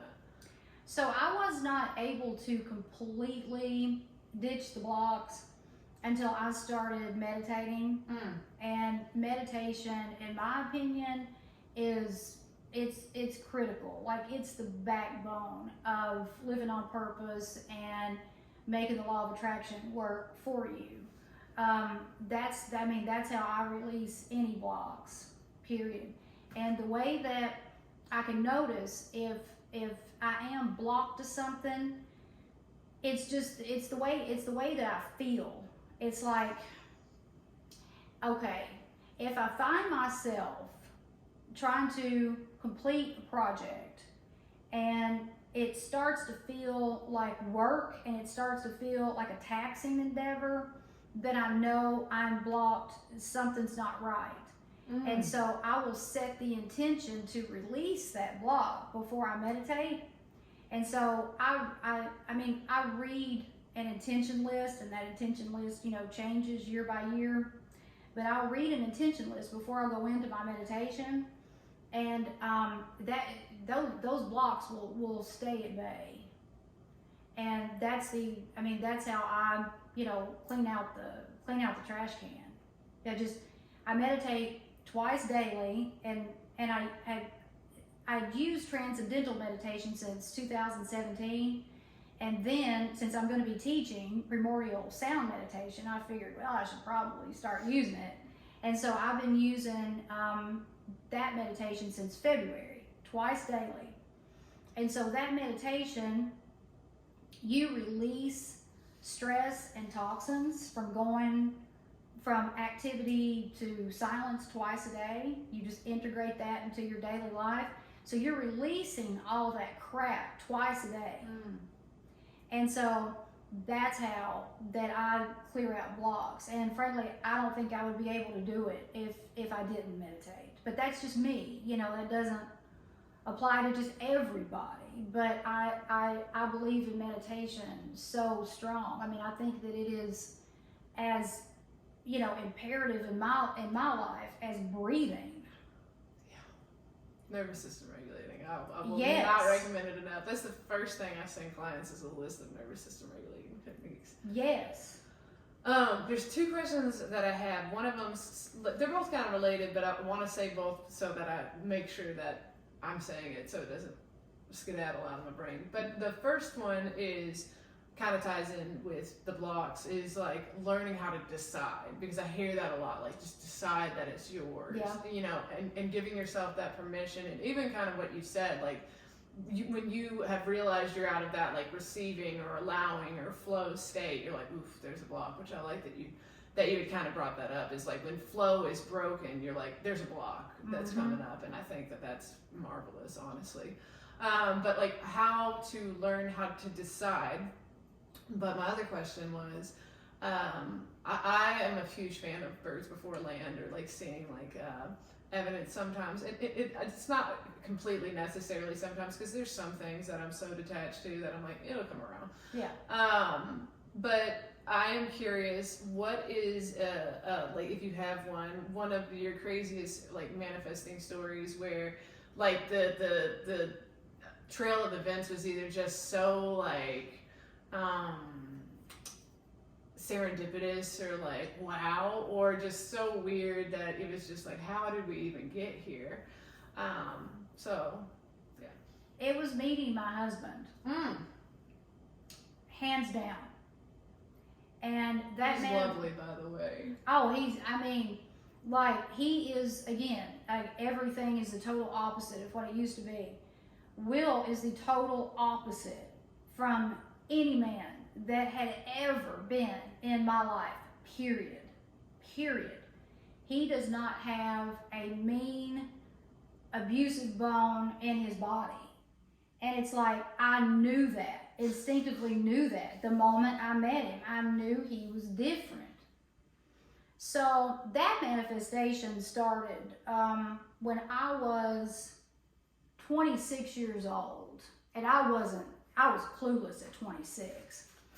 But I met this guy named David, who we were both political science majors. Don't ask me why I was a political science major. But so I met him in class, and David was not a person that I would typically have been drawn to, because we were so opposite.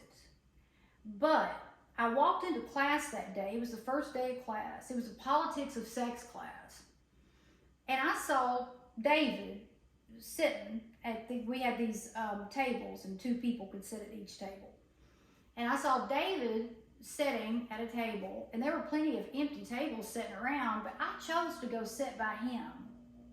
It's just one of those things. I'm gonna go sit by him. Typically, I would sit by myself close to the door, you know. But I went over and I sat down beside David, and he and I started talking, and we have not left each other's side since. Like, we've been friends since that day, okay? And so David was with me through a lot of, you know, that bullshit, you know, chaotic time, and he was there, you know, during the spiritual transformation, and although he doesn't understand it. You're cool. You keep doing it. Yeah, you know. And so he and I never really talked about it a whole lot, but what we did talk about, we talked about my abusive relationships. And David's one of the first people that I told. I said, you know what? I am not going to get involved with any other men until it's seriously a knight in shining armor. Like, seriously. I'm not doing it. I am done. David's answer was like everyone else's. Well, that's not possible. Where are you going to find him here? You know, and he'd laugh. And I'm like, I'll find him. It will happen. I'm not going to look. But he'll surface. And if he doesn't, that's okay too. I'm not getting involved with anybody else until that person comes along. Well, I didn't know this, but Will was David's boss at a car dealership in Richmond, because Will's whole family's in the car business, and he grew up here in Prospect. But they had sent him to Louisville to run Richmond Honda. Okay, or they had sent him, I don't know what I just said, they sent him from Louisville to Richmond, Kentucky, where I lived, to run a car dealership. And I didn't have a clue who Will was. And so David calls me up one day, and I was at work. I was 35. And he said, I've got somebody I want you to meet. I said, David, no. The answer's no. I'm not doing it. I'm not interested. I'm not doing it. He said, I know this man really, really well. He's my boss. I said, I am not going out with Sam Swope. I said, that man's got to be 90 years old. But David said, it's not Sam. It's not Sam. It's his nephew, and he's younger than you. And I was like, what? And he said, yeah. I said, I'm not doing it. I said, don't give him my number. I'm not doing it. 5 minutes later, I get a text. This is Will Swope. So what David did was he told Will that I was interested in him and told me that Will was interested in me. He told me that Will had seen some pictures of me on Facebook or something. Parent trapped you. Right. And so I got that text, and I don't know what came over me, but I remember the feeling. And something just said, Paula, you need to be nice to this person. Like, that was like just ding, you know? And so I went against everything that I thought I wanted to do, and I answered the text. And we ended up meeting, I think maybe the next day, and we never parted. And so, and when I met him, it was kind of, you talk about weird. Everything that I had put on a vision board that I made in like 2009, and at that point it was 2013, it came along with him. Everything, right down to the ring.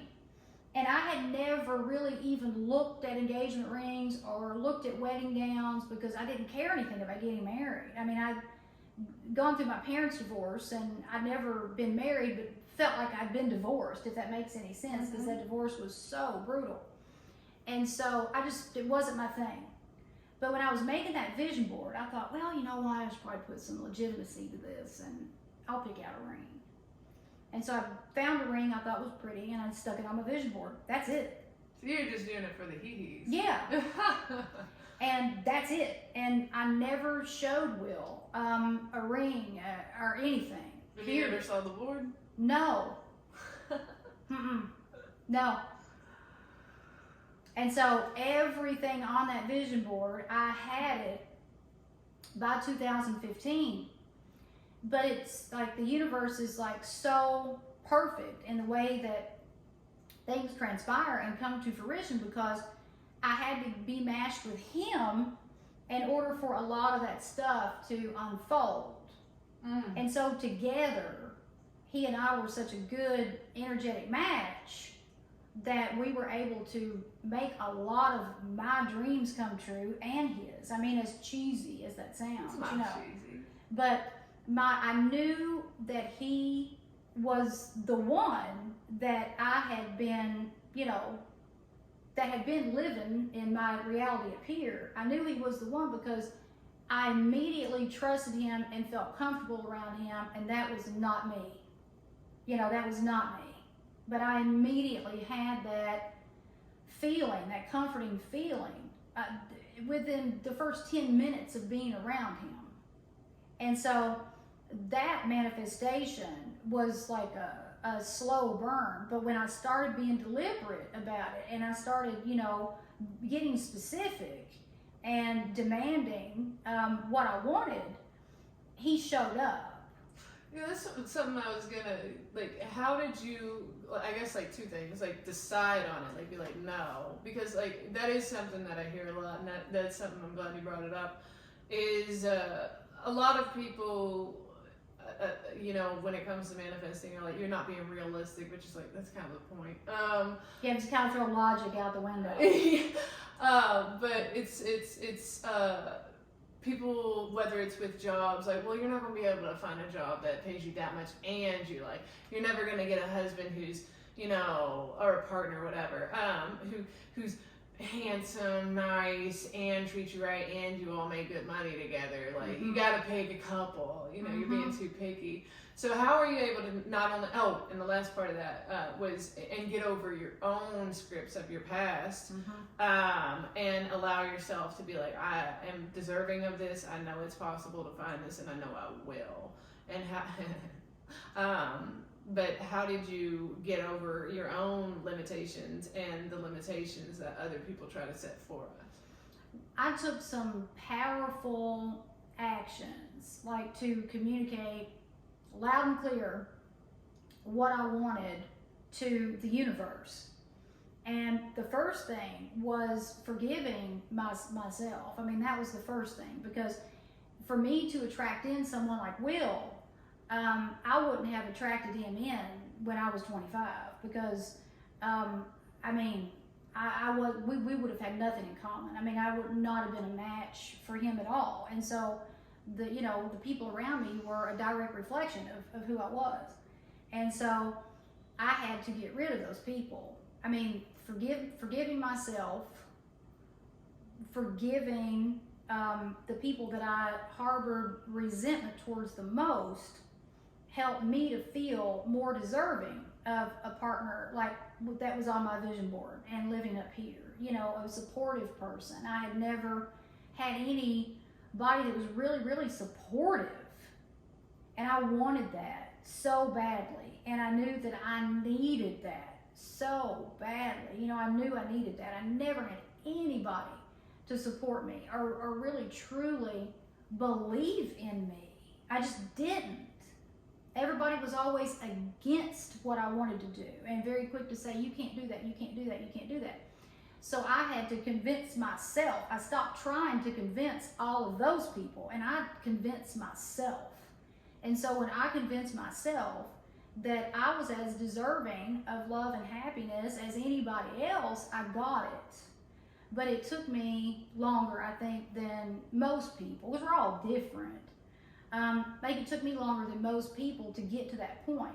When I got to that point, I ended the toxic relationship that I had been in on and off for about 8 years. And this man was a textbook narcissist. And so narcissists are not on every corner. They're not. Thank God they're not. But when you're raised by one, you migrate towards that. And so I have been fortunate enough to care about 2 narcissists. So this man, I had been involved with for a very long time, and the relationship was incredibly abusive on a whole other level. Like, he wasn't physically abusive, he wasn't verbally abusive. I don't think that man ever really said one thing to me that was derogatory. But silent treatment, that was damaging. His silent treatment, it was awful. And he was, oh my God, notoriously unfaithful. And so I was hanging on to that relationship. That was blocking me from anything really great. And so when I got to the point that I believed in myself and I believed that I did deserve what I really wanted, I ended that relationship and I never looked back. And I did that in December of 2012, and I met Will July 3rd of 2013. So it's 6 months. Yeah. Yeah. Which is relatively short after you get out of the once you smog. get out of the smoke and the fog. Once you come out of that, then things kind of go whoosh. And I experienced the most powerful episode of synchronicity that I had ever experienced at that time. And it was about 1 week before I met Will. And I was driving to work, and I never listened to the radio on my morning commute, ever. I just was silent and thought about things, and and a song popped into my head for no apparent reason. It's not a song I liked or a song that I had heard, and it was Happiness, was Lubbock, Texas, in my rearview mirror. That's the song that popped in my head. didn't think anything about it. Just like Okay, yeah. turned on the radio. It was just something I never did. It was on the radio. I was blown away to the point that I almost had to pull my car over on the side of the road. And then I looked at the clock and it was 8:11, which was a number sequence that had been following me around.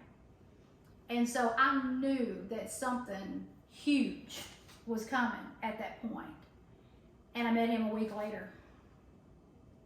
So that is a big, huge manifestation story. It's huge.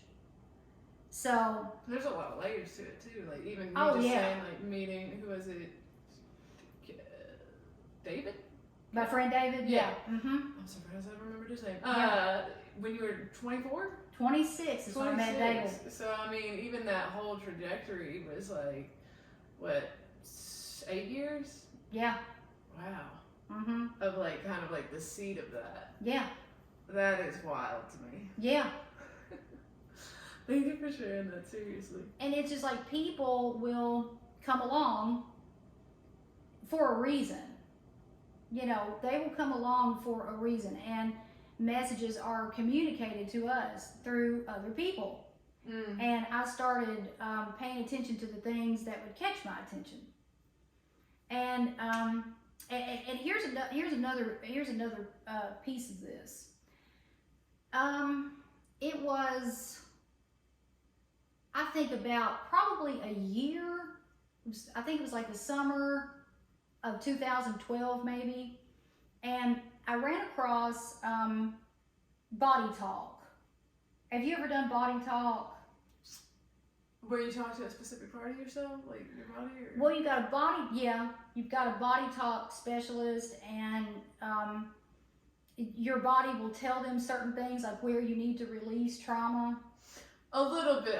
I don't know if I've heard it exactly called that, but maybe something similar, or it might be the same thing, but yeah, somewhat. But I would love to know what it is. Well, and I've only done it one time, and that was the summer of 2012, and I haven't heard a lot about Body Talk since, but myofascial release, I do that, and that's kind of similar. But anyway, I heard about Body Talk, and I was just, doing everything I could at that point to, heal myself. I would try anything, basically, And I found this lady, and her name was Molly Yunker. And I saw that she was in Prospect, Kentucky. And I was like, where's Prospect, Kentucky? And so I said, oh, well, that's Louisville. Okay. She's, close enough to me. So I call her up, make an appointment, and I come up here. She was in the office complex over there. Norton? By Kroger, right over here on Timber Ridge. She was in one of those buildings. And I got to Prospect. I'd never been to Prospect before. Got to Prospect a little bit too early and killed time driving around in this subdivision. This one? Yes. I love that so much. And I don't think it was like, no, it was fully developed back here, because I saw Sutherland from the highway, and I thought to myself, now that is the spot I would like to live in. And so I drove back in here just to kill time and looked around at all these houses, and I just opened my mind up to the possibility that was a possibility. When Will brought me up here to meet his parents, I like to have shit a brick. When he got off the Snyder at exit 37 into Prospect and headed up this way, because they lived right over there. And I was like, oh my God. And I didn't say anything to him, but I was sitting over in the passenger side seat dying, because I was like, oh my God. So you got to pay attention to what catches your attention. And the fact that, I've driven by a lot of beautiful homes in my day, but I never pulled in and took a look and felt drawn to it. Right. And it stuck with me. And then when we came up here, I was like, oh my God. So it was just a string of miraculous events.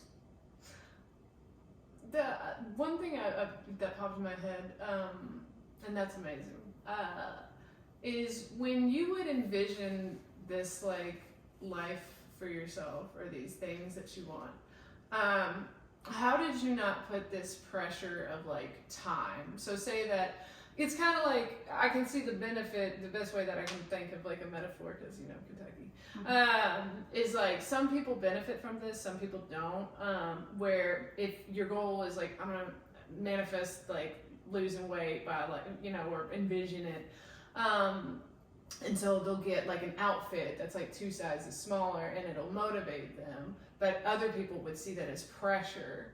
So how do you not put this pressure, like if you, like maybe you do something like that where you do book like a concert for your friends to go to, even though like you either haven't made these friends or you haven't even asked them yet if they're gonna go, or you do, you buy that website for your company, but you don't know, if it's gonna work out. Yeah, that's tricky business, and each of us have to do what feels comfortable to us in these situations. And so I'll just tell you how I deal with the time factor. So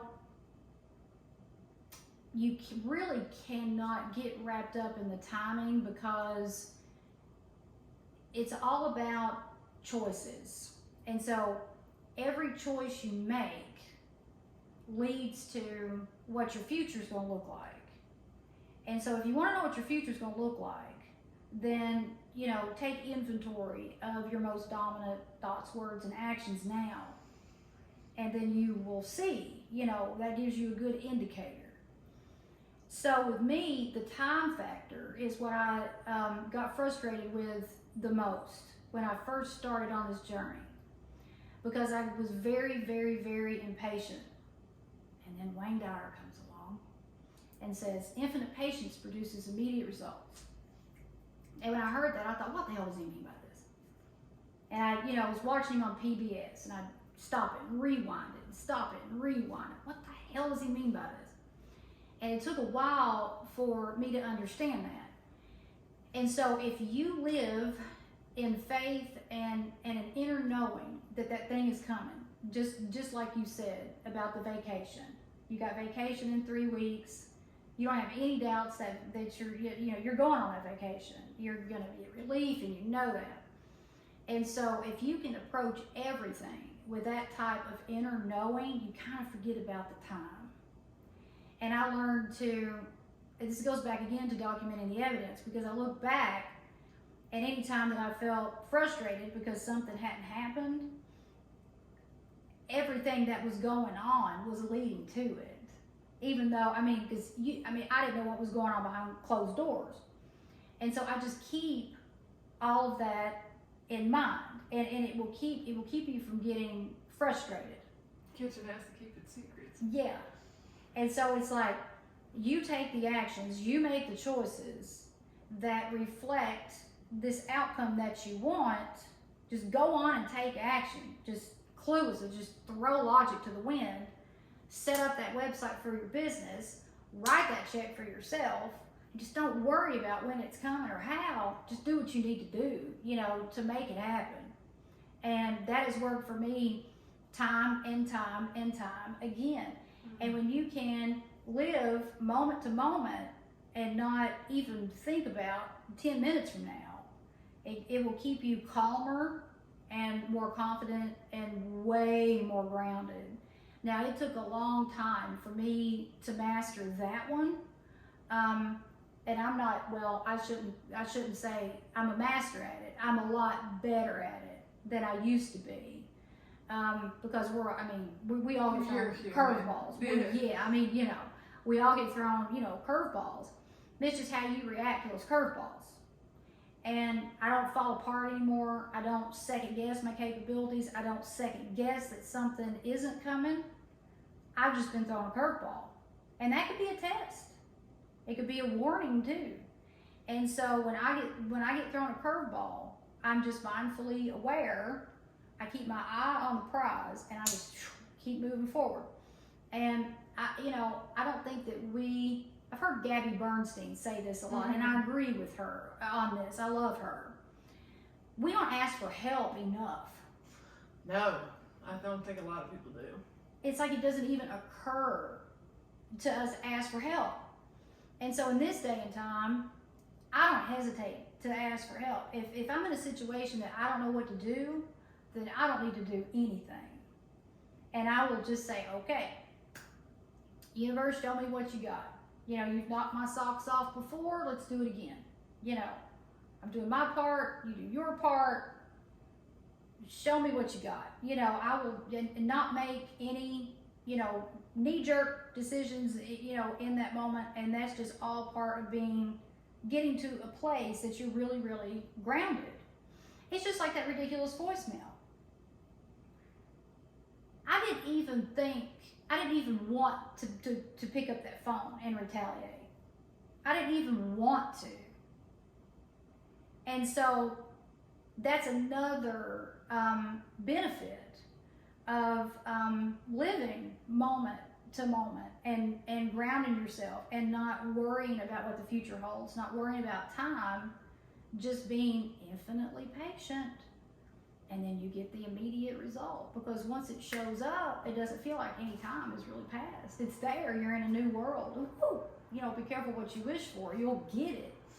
Yeah, I'd heard like Abraham Hicks once talk about like you want to be enjoying the present moment so much, and not like in a sense of like resisting it, but that you're almost like you almost don't want the thing that you've been asking for because you're so happy right now. And I also hear a lot, you know, like it's not so much that you want that thing you're asking for, you want what it's going to give you, the feeling it's going to give you. And if you can sit in that, that's even kind of what you were talking about with meeting your husband, is like you had to start giving yourself that love and that support, and you were already sitting in that feeling when you met him. And that's actually something I tell like my clients, and I've been practicing myself, is when I talk about other people, I've stopped saying things like, oh, you make me so happy, this makes me so happy. Right. I've been saying, you are such a great addition to my happiness. There you go. And that has made such a huge difference. Even just with my mom, I'm like, oh, they are just adding to it. And that's not like saying like, oh, well, I've, you know,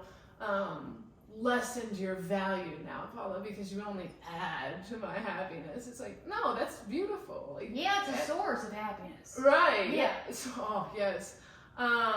One thing that I was going to ask, and I know I've kind of gotten off topic, but Sure. it's what would you say, because this kind of goes into like one of the questions I have about like people who might be like skeptics, or how would they get into it, but I want to know when it comes to like manifesting or law of attraction for you, one, like what are your morals and like values around that? Because I know, especially since manifesting has become such a hot trending topic, and some of it's not necessarily, and I'll leave that to you, but people have their different ways of practicing it.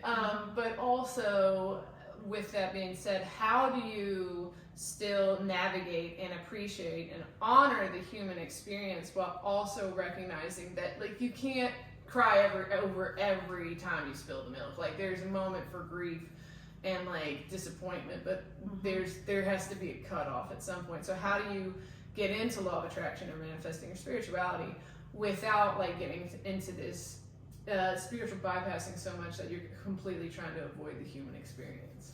That is a great question. So I threw you that one. I didn't put that on the paper. It's a great question. So I'll start with the first part about the ethics around it. So my personal belief is we can manifest whatever we want as long as it's not causing harm to another person.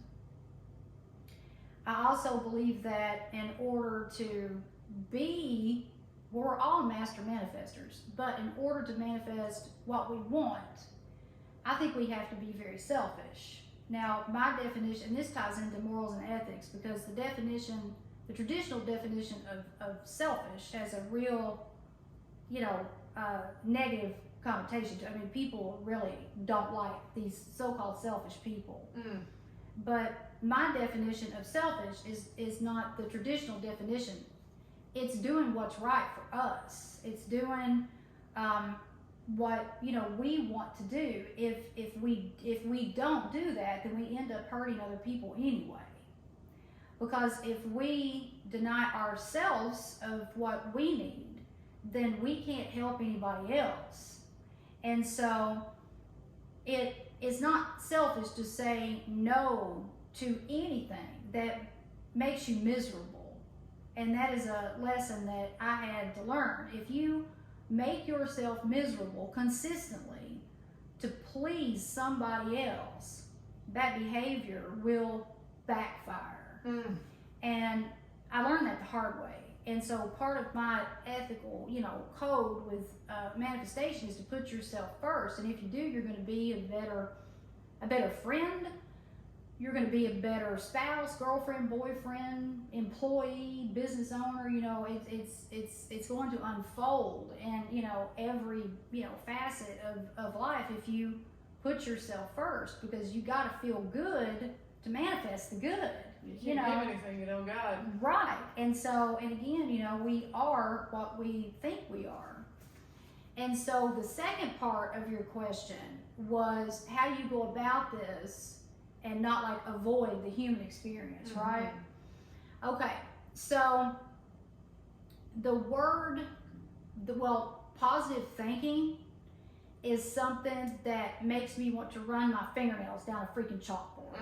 Okay? Because when you are upset and you are mad, you need to honor that. Because if you bury it, you're screwed. You need to honor that. You just planted a seed. Right. And so if somebody during those moments when you're, upset, you're grieving, looks at you and says, you got to think positively about this. That is not how this works. It's not how this works at all. Okay. And so I have never, ever forced positive thinking. That is toxic positivity. If somebody you love passes away and you are grieving and you miss them, you are not in a spot to think positively about that situation. And so what I did, I never avoided any of the, human experience. I mean, I started embracing all of it. But what I did do, again, goes back to strengthening my emotional intelligence for the sake of being more emotionally resilient. And so when I'll say in this day and time, I might stay mad for 24 hours, not 24 years. And so when you do the inner work and you use your spiritual tools every day to interrupt bad thoughts or bad emotions that make you feel terrible, you're interrupting them. You're not avoiding them. You're switching gears, kind of. You're not putting a specific narrative to them. Right. You're aware that those don't define who you are. You're not your thoughts. You're just the thinker of those thoughts. You're not your actions. You're not any of that. What we really are, we are, infinite beings with tons of possibilities. And so that I started being able to think that way when I reached a higher level of consciousness, and I did that through meditation. Again, I did it all through meditation. So I didn't necessarily avoid the human experience at all. I just improved it. And so when things would happen to me, the curveballs, the bad things, I dealt with it better to where it didn't cause me to go on a downward spiral. Like back in the day, I would get one little bitty ounce of news, that I perceived as bad, and bam, there, me and my Calvin Kleins would throw them heels on, and I was out the door, and within 30 minutes, I was sitting at the bar doing shots, and I was talking about it, and that spiraled into drunk phone calls, drunk texts, bad decisions, a hangover that resembled a 101-year-old with the coronavirus for a week. I mean, this would go on, and then I would wallow in those low energy emotions for so many days, then something stupid would happen, and then that something stupid would turn into a legit problem. And so, again, my way didn't work. And so when I started approaching things in a manner that I was just more managing my emotions more effectively, then I wasn't avoiding anymore. It's like I was improving. And so it's just like when that voicemail came in the other day. That was a test, and I passed it because I did not come unglued. I didn't think about it before I went to bed. I didn't think about it when I woke up the next morning. And that's always been a real test for me. If I wake up in the morning and I think about something and it eats at me and bothers me, then I've got some cleaning up to do. Oh, I love everything that you just said. And I guess it makes me think because, that was something that I was really worried about. And honestly, probably something that held me back from my own, spiritual healing and, helping myself grow was I was worried other people would think that I switched up. Kind of like what you were talking about earlier. Oh, yeah. And I think that even from what you were saying, it's like, one, you kind of learn where to give your energy in the sense of is this something that I want to be upset about? Because I think as I get older too, I realize I don't think the energy is limited, but I think my energy is very precious, and I would rather use it on something that can be beneficial, even if it is sadness. Not that I have to be productive, but it's the way that I view harder emotions like anger or sadness is I'm how can I sit in this emotion in an empowering way while also honoring my grief and discomfort without and I think the biggest thing that changed and kind of what you were saying is you've improved it because it's the stories that I tell myself are different now. So when I get angry or sad, from the outside it might seem like I'm completely calm because I think I am calmer. It's just I'm acknowledging that because I'm angry or sad or grieving or even being resentful in a moment, even if it's briefly, that I'm just a human and that there's not this narrative of I'm a bad person. Right. Or the world's bad. It's just more of well, this is an emotion that I'm going to have to feel for 5 minutes and then... Yeah. And I will also ask myself, is this going to matter? Is this really going to matter next week? Or is this going to matter 5 years from now? Does this really matter? And when I started asking myself those questions and just starting that inner dialogue for me was an awakening because I never even questioned anything before. I would just I'm on autopilot, just out here doing all this stupid shit, And so now, I'll ask myself that, like you said, so this is how I'm feeling right now, and that's all right. Well, yeah, what's this mean? It makes me think of that Rumi quote, and I can't remember exactly what it is, but basically, and we've all heard some form of it, which is make everything in your life, make it into something that's working out in your favor. And just in the way, I've heard this a couple ways, but in the way that you can look at something completely going out of your favor, even the smallest thing, somebody cut me off in traffic, the rest of my day sucks. Yeah. You can also see that you can flip it on its head, and even in some of the worst situations, I've seen people grieve horrendous things where I'm how are you getting through? Oh, I know. And they're still sad, they're grieving, and they're won't let it go. And they literally mean it when they say maybe they are in a better place. They were suffering a really long time, and I'm good for you, because at a time I could not understand it. I was how are you standing right now? Right. But I love that, being able, because someone had said the same thing when it came to imagination, and I wanted to bring that up with your meditation exercises you did, and that really changed my life, as they said, and now I tell my clients this is, if you can imagine all the bad things that can happen to you, you need to give the same, you need to at least start by giving the same amount of airtime to all the things that could happen that are going forward. Right, yeah. Yeah. I think that's, because it's almost weird, because if I were to tell you, this obviously isn't the case, but if I would say, I just know my boyfriend's going to cheat on me, and then he's going to do this, and he's going to do this, and some people would think that that's normal. Now, you probably wouldn't, because you'd be like, ooh, that doesn't sound like a good way to live, but you do you. But I feel like in society, a lot of people see that as normal. But if I start telling normal people, well, I don't know, that sounds condescending. But, no, I know what you mean, though. But people who haven't really started a spiritual journey, I'm gonna start, because I did tell people, like, I'm gonna start a business, I'm gonna be a coach, I'm gonna do this, and a lot of people were like, why don't you just go and be a therapist? Why don't you just do this? Well, you know, like, that just sounds stupid. Like, you're gonna do it? Like, I used to party with you, like, things like that. Why is it, you know, it's just funny to me that there's such a distinct difference in how much people will allow you to sit in this pitying imagination, but like when it's like, I could do, the world is my oyster. Right. But at any rate, I'm doing the thing. What? Oh, so people from all around the world are participating in your 30-day manifestation challenge, including myself. Which I was gonna say, I've loved the emails, because even today, it was either today or yesterday, so it's funny you mentioned that, was make sure that you're writing down like proof of everything that's happening. So a lot of the times when I open your emails, even though, because you had told me, like, you probably know a lot of this, but it's been helpful, because it's almost like a reminder of, like, almost from the universe. It's like, hey, just a reminder, you know, like, I've loved that.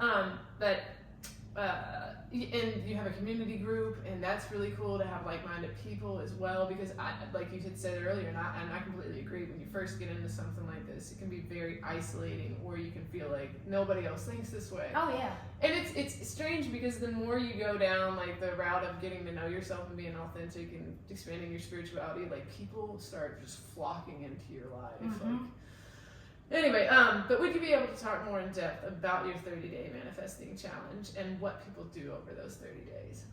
Oh yeah, so I created the manifestation challenge in January of 2022. And it was one of the first actual services that I created for the business that I started in May of 2021. And so I created it with, you know, young Paula in mind. And I thought, you know, and I thought back to being in that closet and everything that happened. And I thought, how could I package this in a way that people have support? Because I had no support. How can I package this in a way that a child could understand it?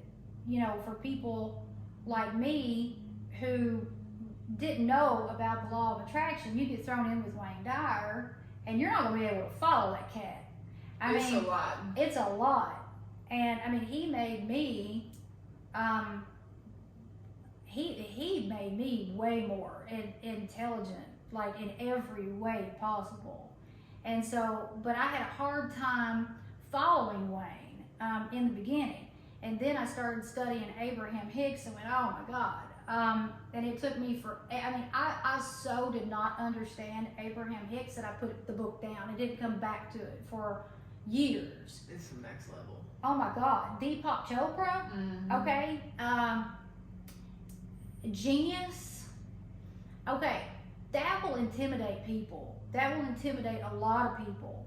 That level of intellect, it leads some people to believe, and I don't mean to sound condescending here, I was that person. I'm just very determined and learned. But it was so over my head when I first started studying all of that I was very intimidated. I didn't think that I was going to be able to even figure out what they were talking about. And so I kept that in mind, and I thought, how can I break this down so simple that anybody, regardless of what their past looks like, or if they have mental health issues, or whatever age they are, whatever their situation is, how can I break this down so that it will, if it doesn't, let's put it this way, if it doesn't help somebody, it won't hurt them, right? I mean, just give it a shot. If it's not your thing, okay, no harm done, you know. And so I kept those things in mind, and that's how I designed that first challenge. And I launched it as with a small cohort of people, and they went through it, and I used their feedback to go in and improve it. And so, I mean, it's for the beginner, or maybe for a person who has lost their way and just needs to ease, their way back in, because it has cadence. It starts out slow, but it builds and builds and builds, and all the concepts are hidden in there. I just don't use the fancy language that Wayne Dyer uses and that Deepak uses, you know.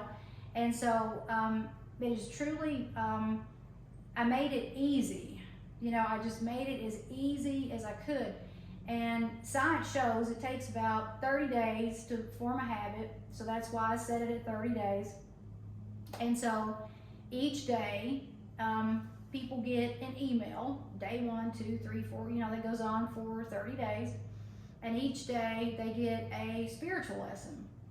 And it's not date oriented, so people can go at their own pace. They can stop, start, go back, redo it, you know, however they want to do it. Once they pay the $37 registration fee, then that's, you know, theirs to keep. Plus they get lifetime access to everything that goes on in the group, which is organized into a private Facebook group.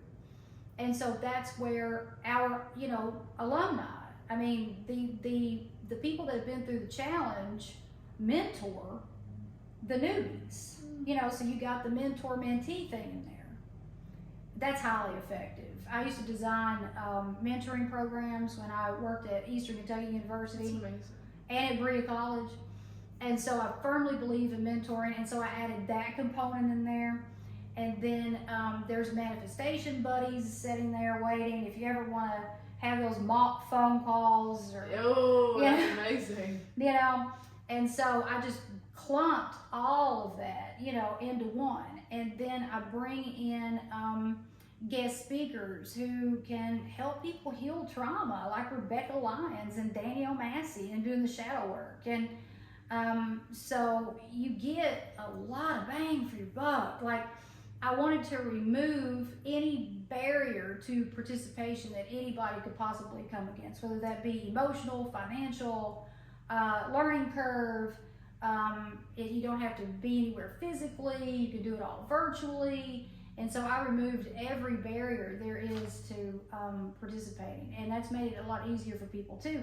Now, I have not even started really, I haven't promoted the challenge. I haven't promoted it at all. Like, and most of the people in there came from TikTok. Like, TikTok has been a saving grace for me. And I really, really hope that it's like, it sticks around, because it's just been a community of people that have been very friendly and open and welcoming. And so everybody in that group pretty much, you know, came from TikTok, except for a handful. And so I'll start promoting it at some point. So that's the 30-day challenge. And then I'm in the middle of designing a 7-day challenge that will be ready pretty soon. And it's more advanced. I mean, it's way more advanced, and it's rooted in the spiritual laws, and it's a fast-paced 7-day thing, but it's not day-oriented either. You know, you can go at your own pace, and it's just like some of the lessons in the 30-day challenge, it might take you more than a day. You might want to spend a week on something, and I think the longer you spend on those lessons, the better. You digest it. Yeah. And so the 7-day challenge was, you know, designed just like the 30 days, same concept, same everything, same setup, just more advanced. You're digging deeper, you're taking way more action. And so I'm calling it, it's based on my theory about being a thought snob. And that comes from what my family said to me about my nose being stuck so far up in the air. And so I turned, you know, like a thought snob into being a good thing versus something that people are, you know, like, ugh, kind of like that selfish word. Right. And so it's based on that concept. And you're taking a whole lot of action, and you're learning a whole lot in a pretty short period of time. But for somebody that's either been through the 30-day challenge already, or, I mean, like you, I mean, you've already got so much knowledge about all of this, you would fly through it without probably any problems at all. I still got a lot from the 30 days. I mean, genuinely. Yeah, I mean, and I'm so glad to hear you say that, because if I would have had that simple little 30-day challenge when I was 29, I mean, I would have been clueless about what I was doing. but I would have skipped over a lot of the learning curve. I mean, some of that was just so over my head, and now I understand all of it, but it took a long time. And so I wanted to make it easier for people so that they weren't discouraged to just say, forget this, I can't do this. Can't do it. And man, it goes back to, you know what I say, you don't have to be Mother Teresa to create miracles. You don't have to be perfect. You can smoke, drink, cuss, have bad habits. I mean, you can still do it. It's just the miraculous thing is when you start living this lifestyle, those bad habits subside. And so it just naturally, they just, solutions to problems naturally emerge. And so, but if I would have had something just packaged like that, it would have been easier. It would have just been easier. So that's how I designed it. And I've loved it. I've loved it. The group is so much fun. And you don't have a bunch of haters, and you've got somebody. If you got a crazy manifestation story, you can tell it in that group, and we're going to be like, yes, instead of thinking she's nuts. Because some people think we're nuts, and so but nobody in that group is like that because we all have the same goal, and it's just we just want to be better. That's it.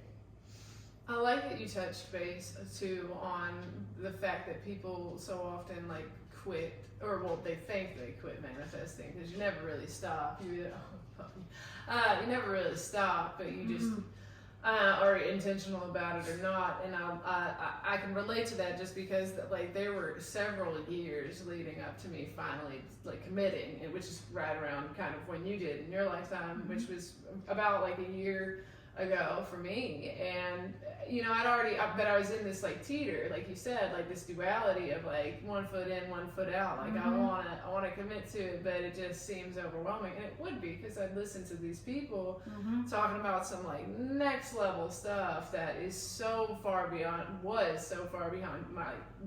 comprehension that it just almost sounded like spiritual mumbo jumbo garbage. I was like, what does this even mean? But I agree. I do think it's very cohesive in bite-sized chunks enough to where you can read your email, kind of process it through the day, and then you can put it away for the day, and it's not just here's all the answers to the universe now. Right. That's it.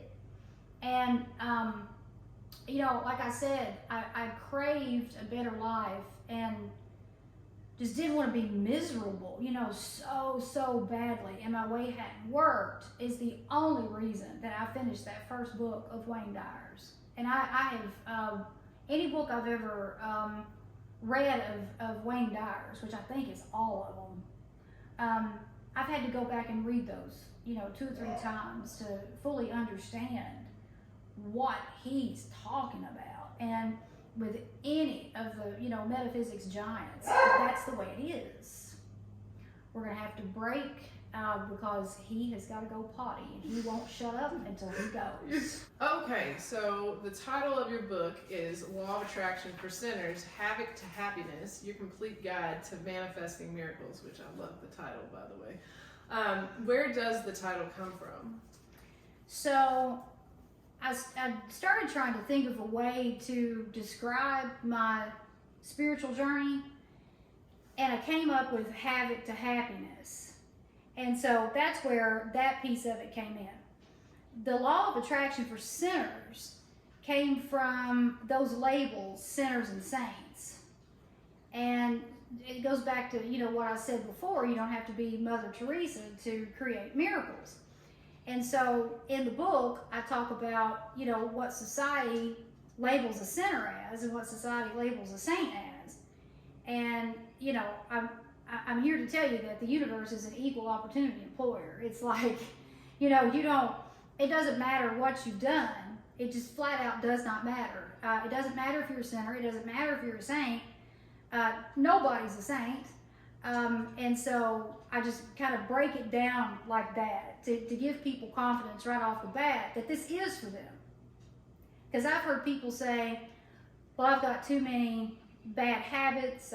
I've screwed too many people over in the past to even think about, doing this, and I'm just, I'm just not going to do anything. And so I just ripped the Band-Aid off in the beginning and say, hey, yeah, you can, because this used to be me, and now this is me, and 1,000 other people like me have the same story. We're all sinners, So I just kind of throw those just historical stereotypes out the door.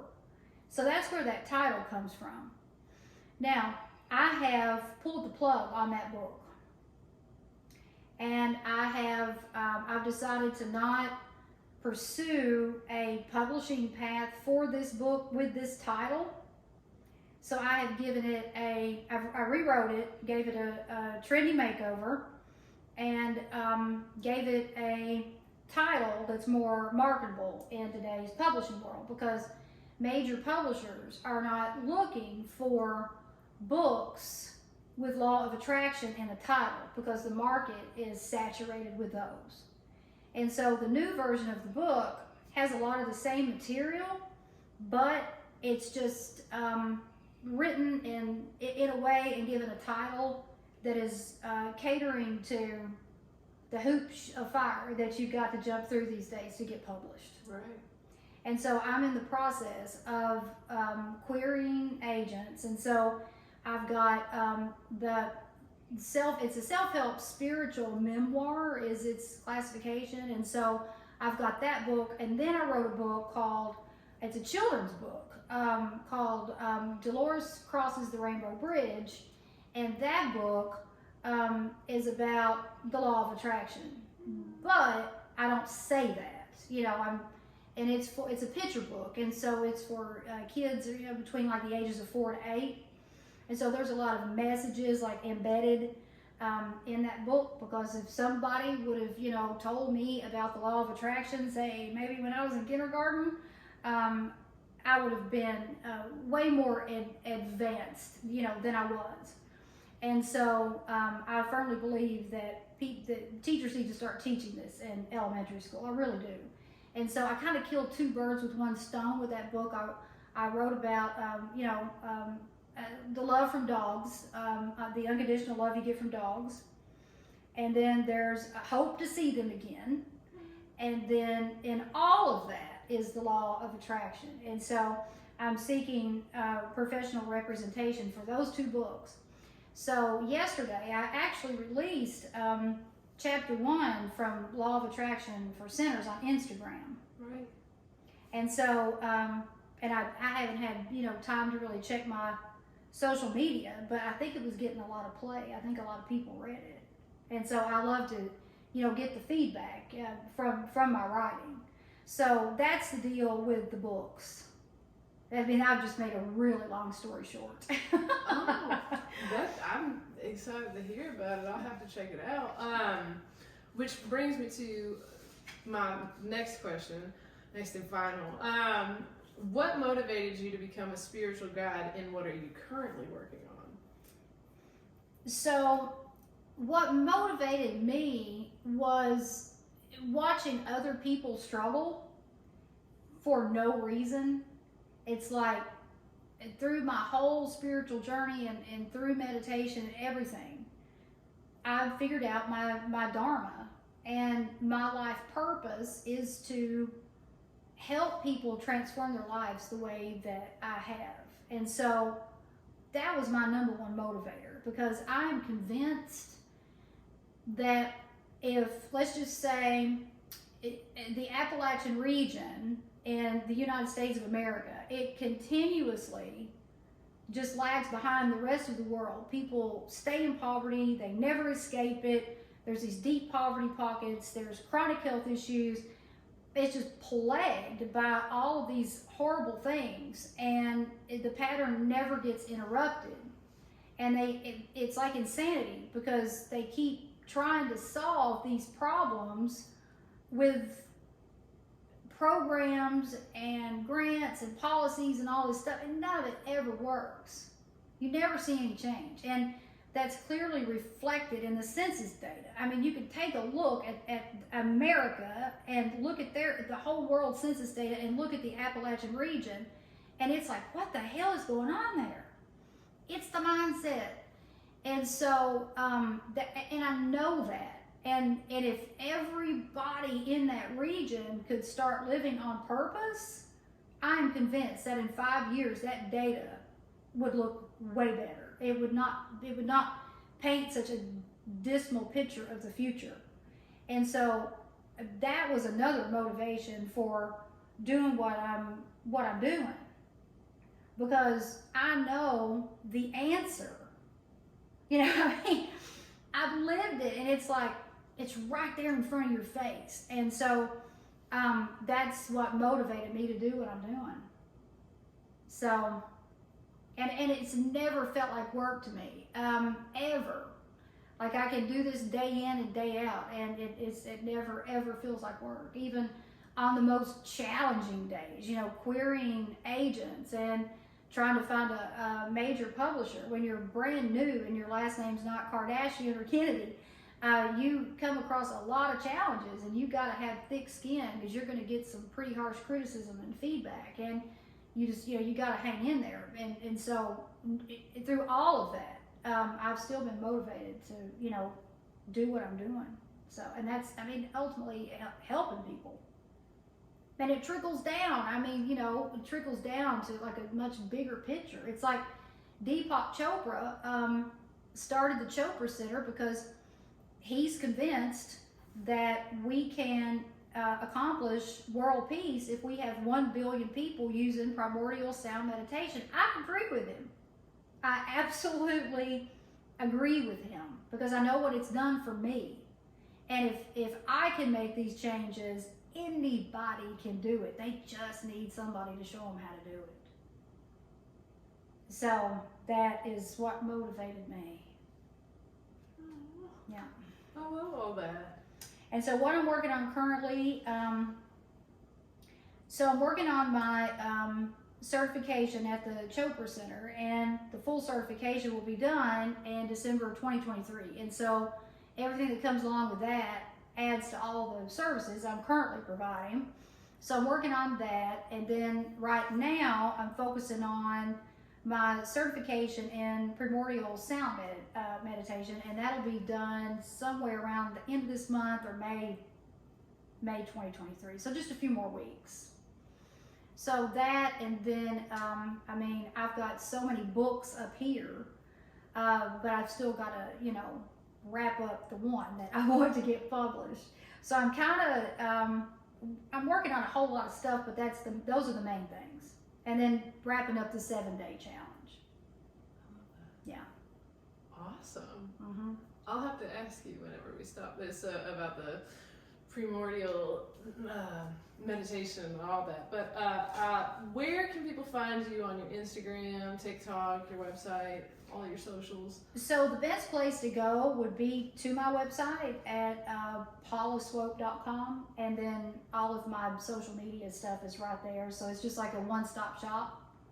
So I'm pretty easy to find. I'm very active on Instagram and TikTok, more so than the other social media sites. And Instagram finally gave me the blue badge. I'm like, okay. Ooh, yeah. Okay. Like, all right. Moving up. Right. Didn't know I was in the presence of a celebrity. Yeah, that was tough to get. I Like, bet. you have to legit really prove yourself, and it's well an deserved. ordeal. Oh my gosh, it has been the social media piece of all of this. I have loved it, but you really have to be on your toes. Yeah. It's no I joke. think you're doing great at it, though. Well, honestly. thank you. Seriously, I mean- and you're really consistent. I mean, I see you every time on my timeline. Oh, well, that's good to know. Yeah. Okay. And I don't watch a whole lot. Okay, that's good to know. Yeah. Because I've had a lot of people recently comment and say, hey, you're back on my FYP, because the algorithm will Oh, yeah. kill you in a minute. You know, so, and I'm learning, you know, that's another piece of this new business. I'm learning, you know, so many things in social media. I know more about social media right now than I ever thought I would, Yeah. or ever wanted to. Same. Yeah. Yeah. This has been an absolute joy. Oh, good. I loved it. Yeah, the time flew by. So I'm just going to be a Midwestern and walk out of the door kind of way, in the sense of, I don't know, there's no wrap, so we can just All right. stop recording. Thank you for your time. Thank you. This was great, and you're good at this. Thank you.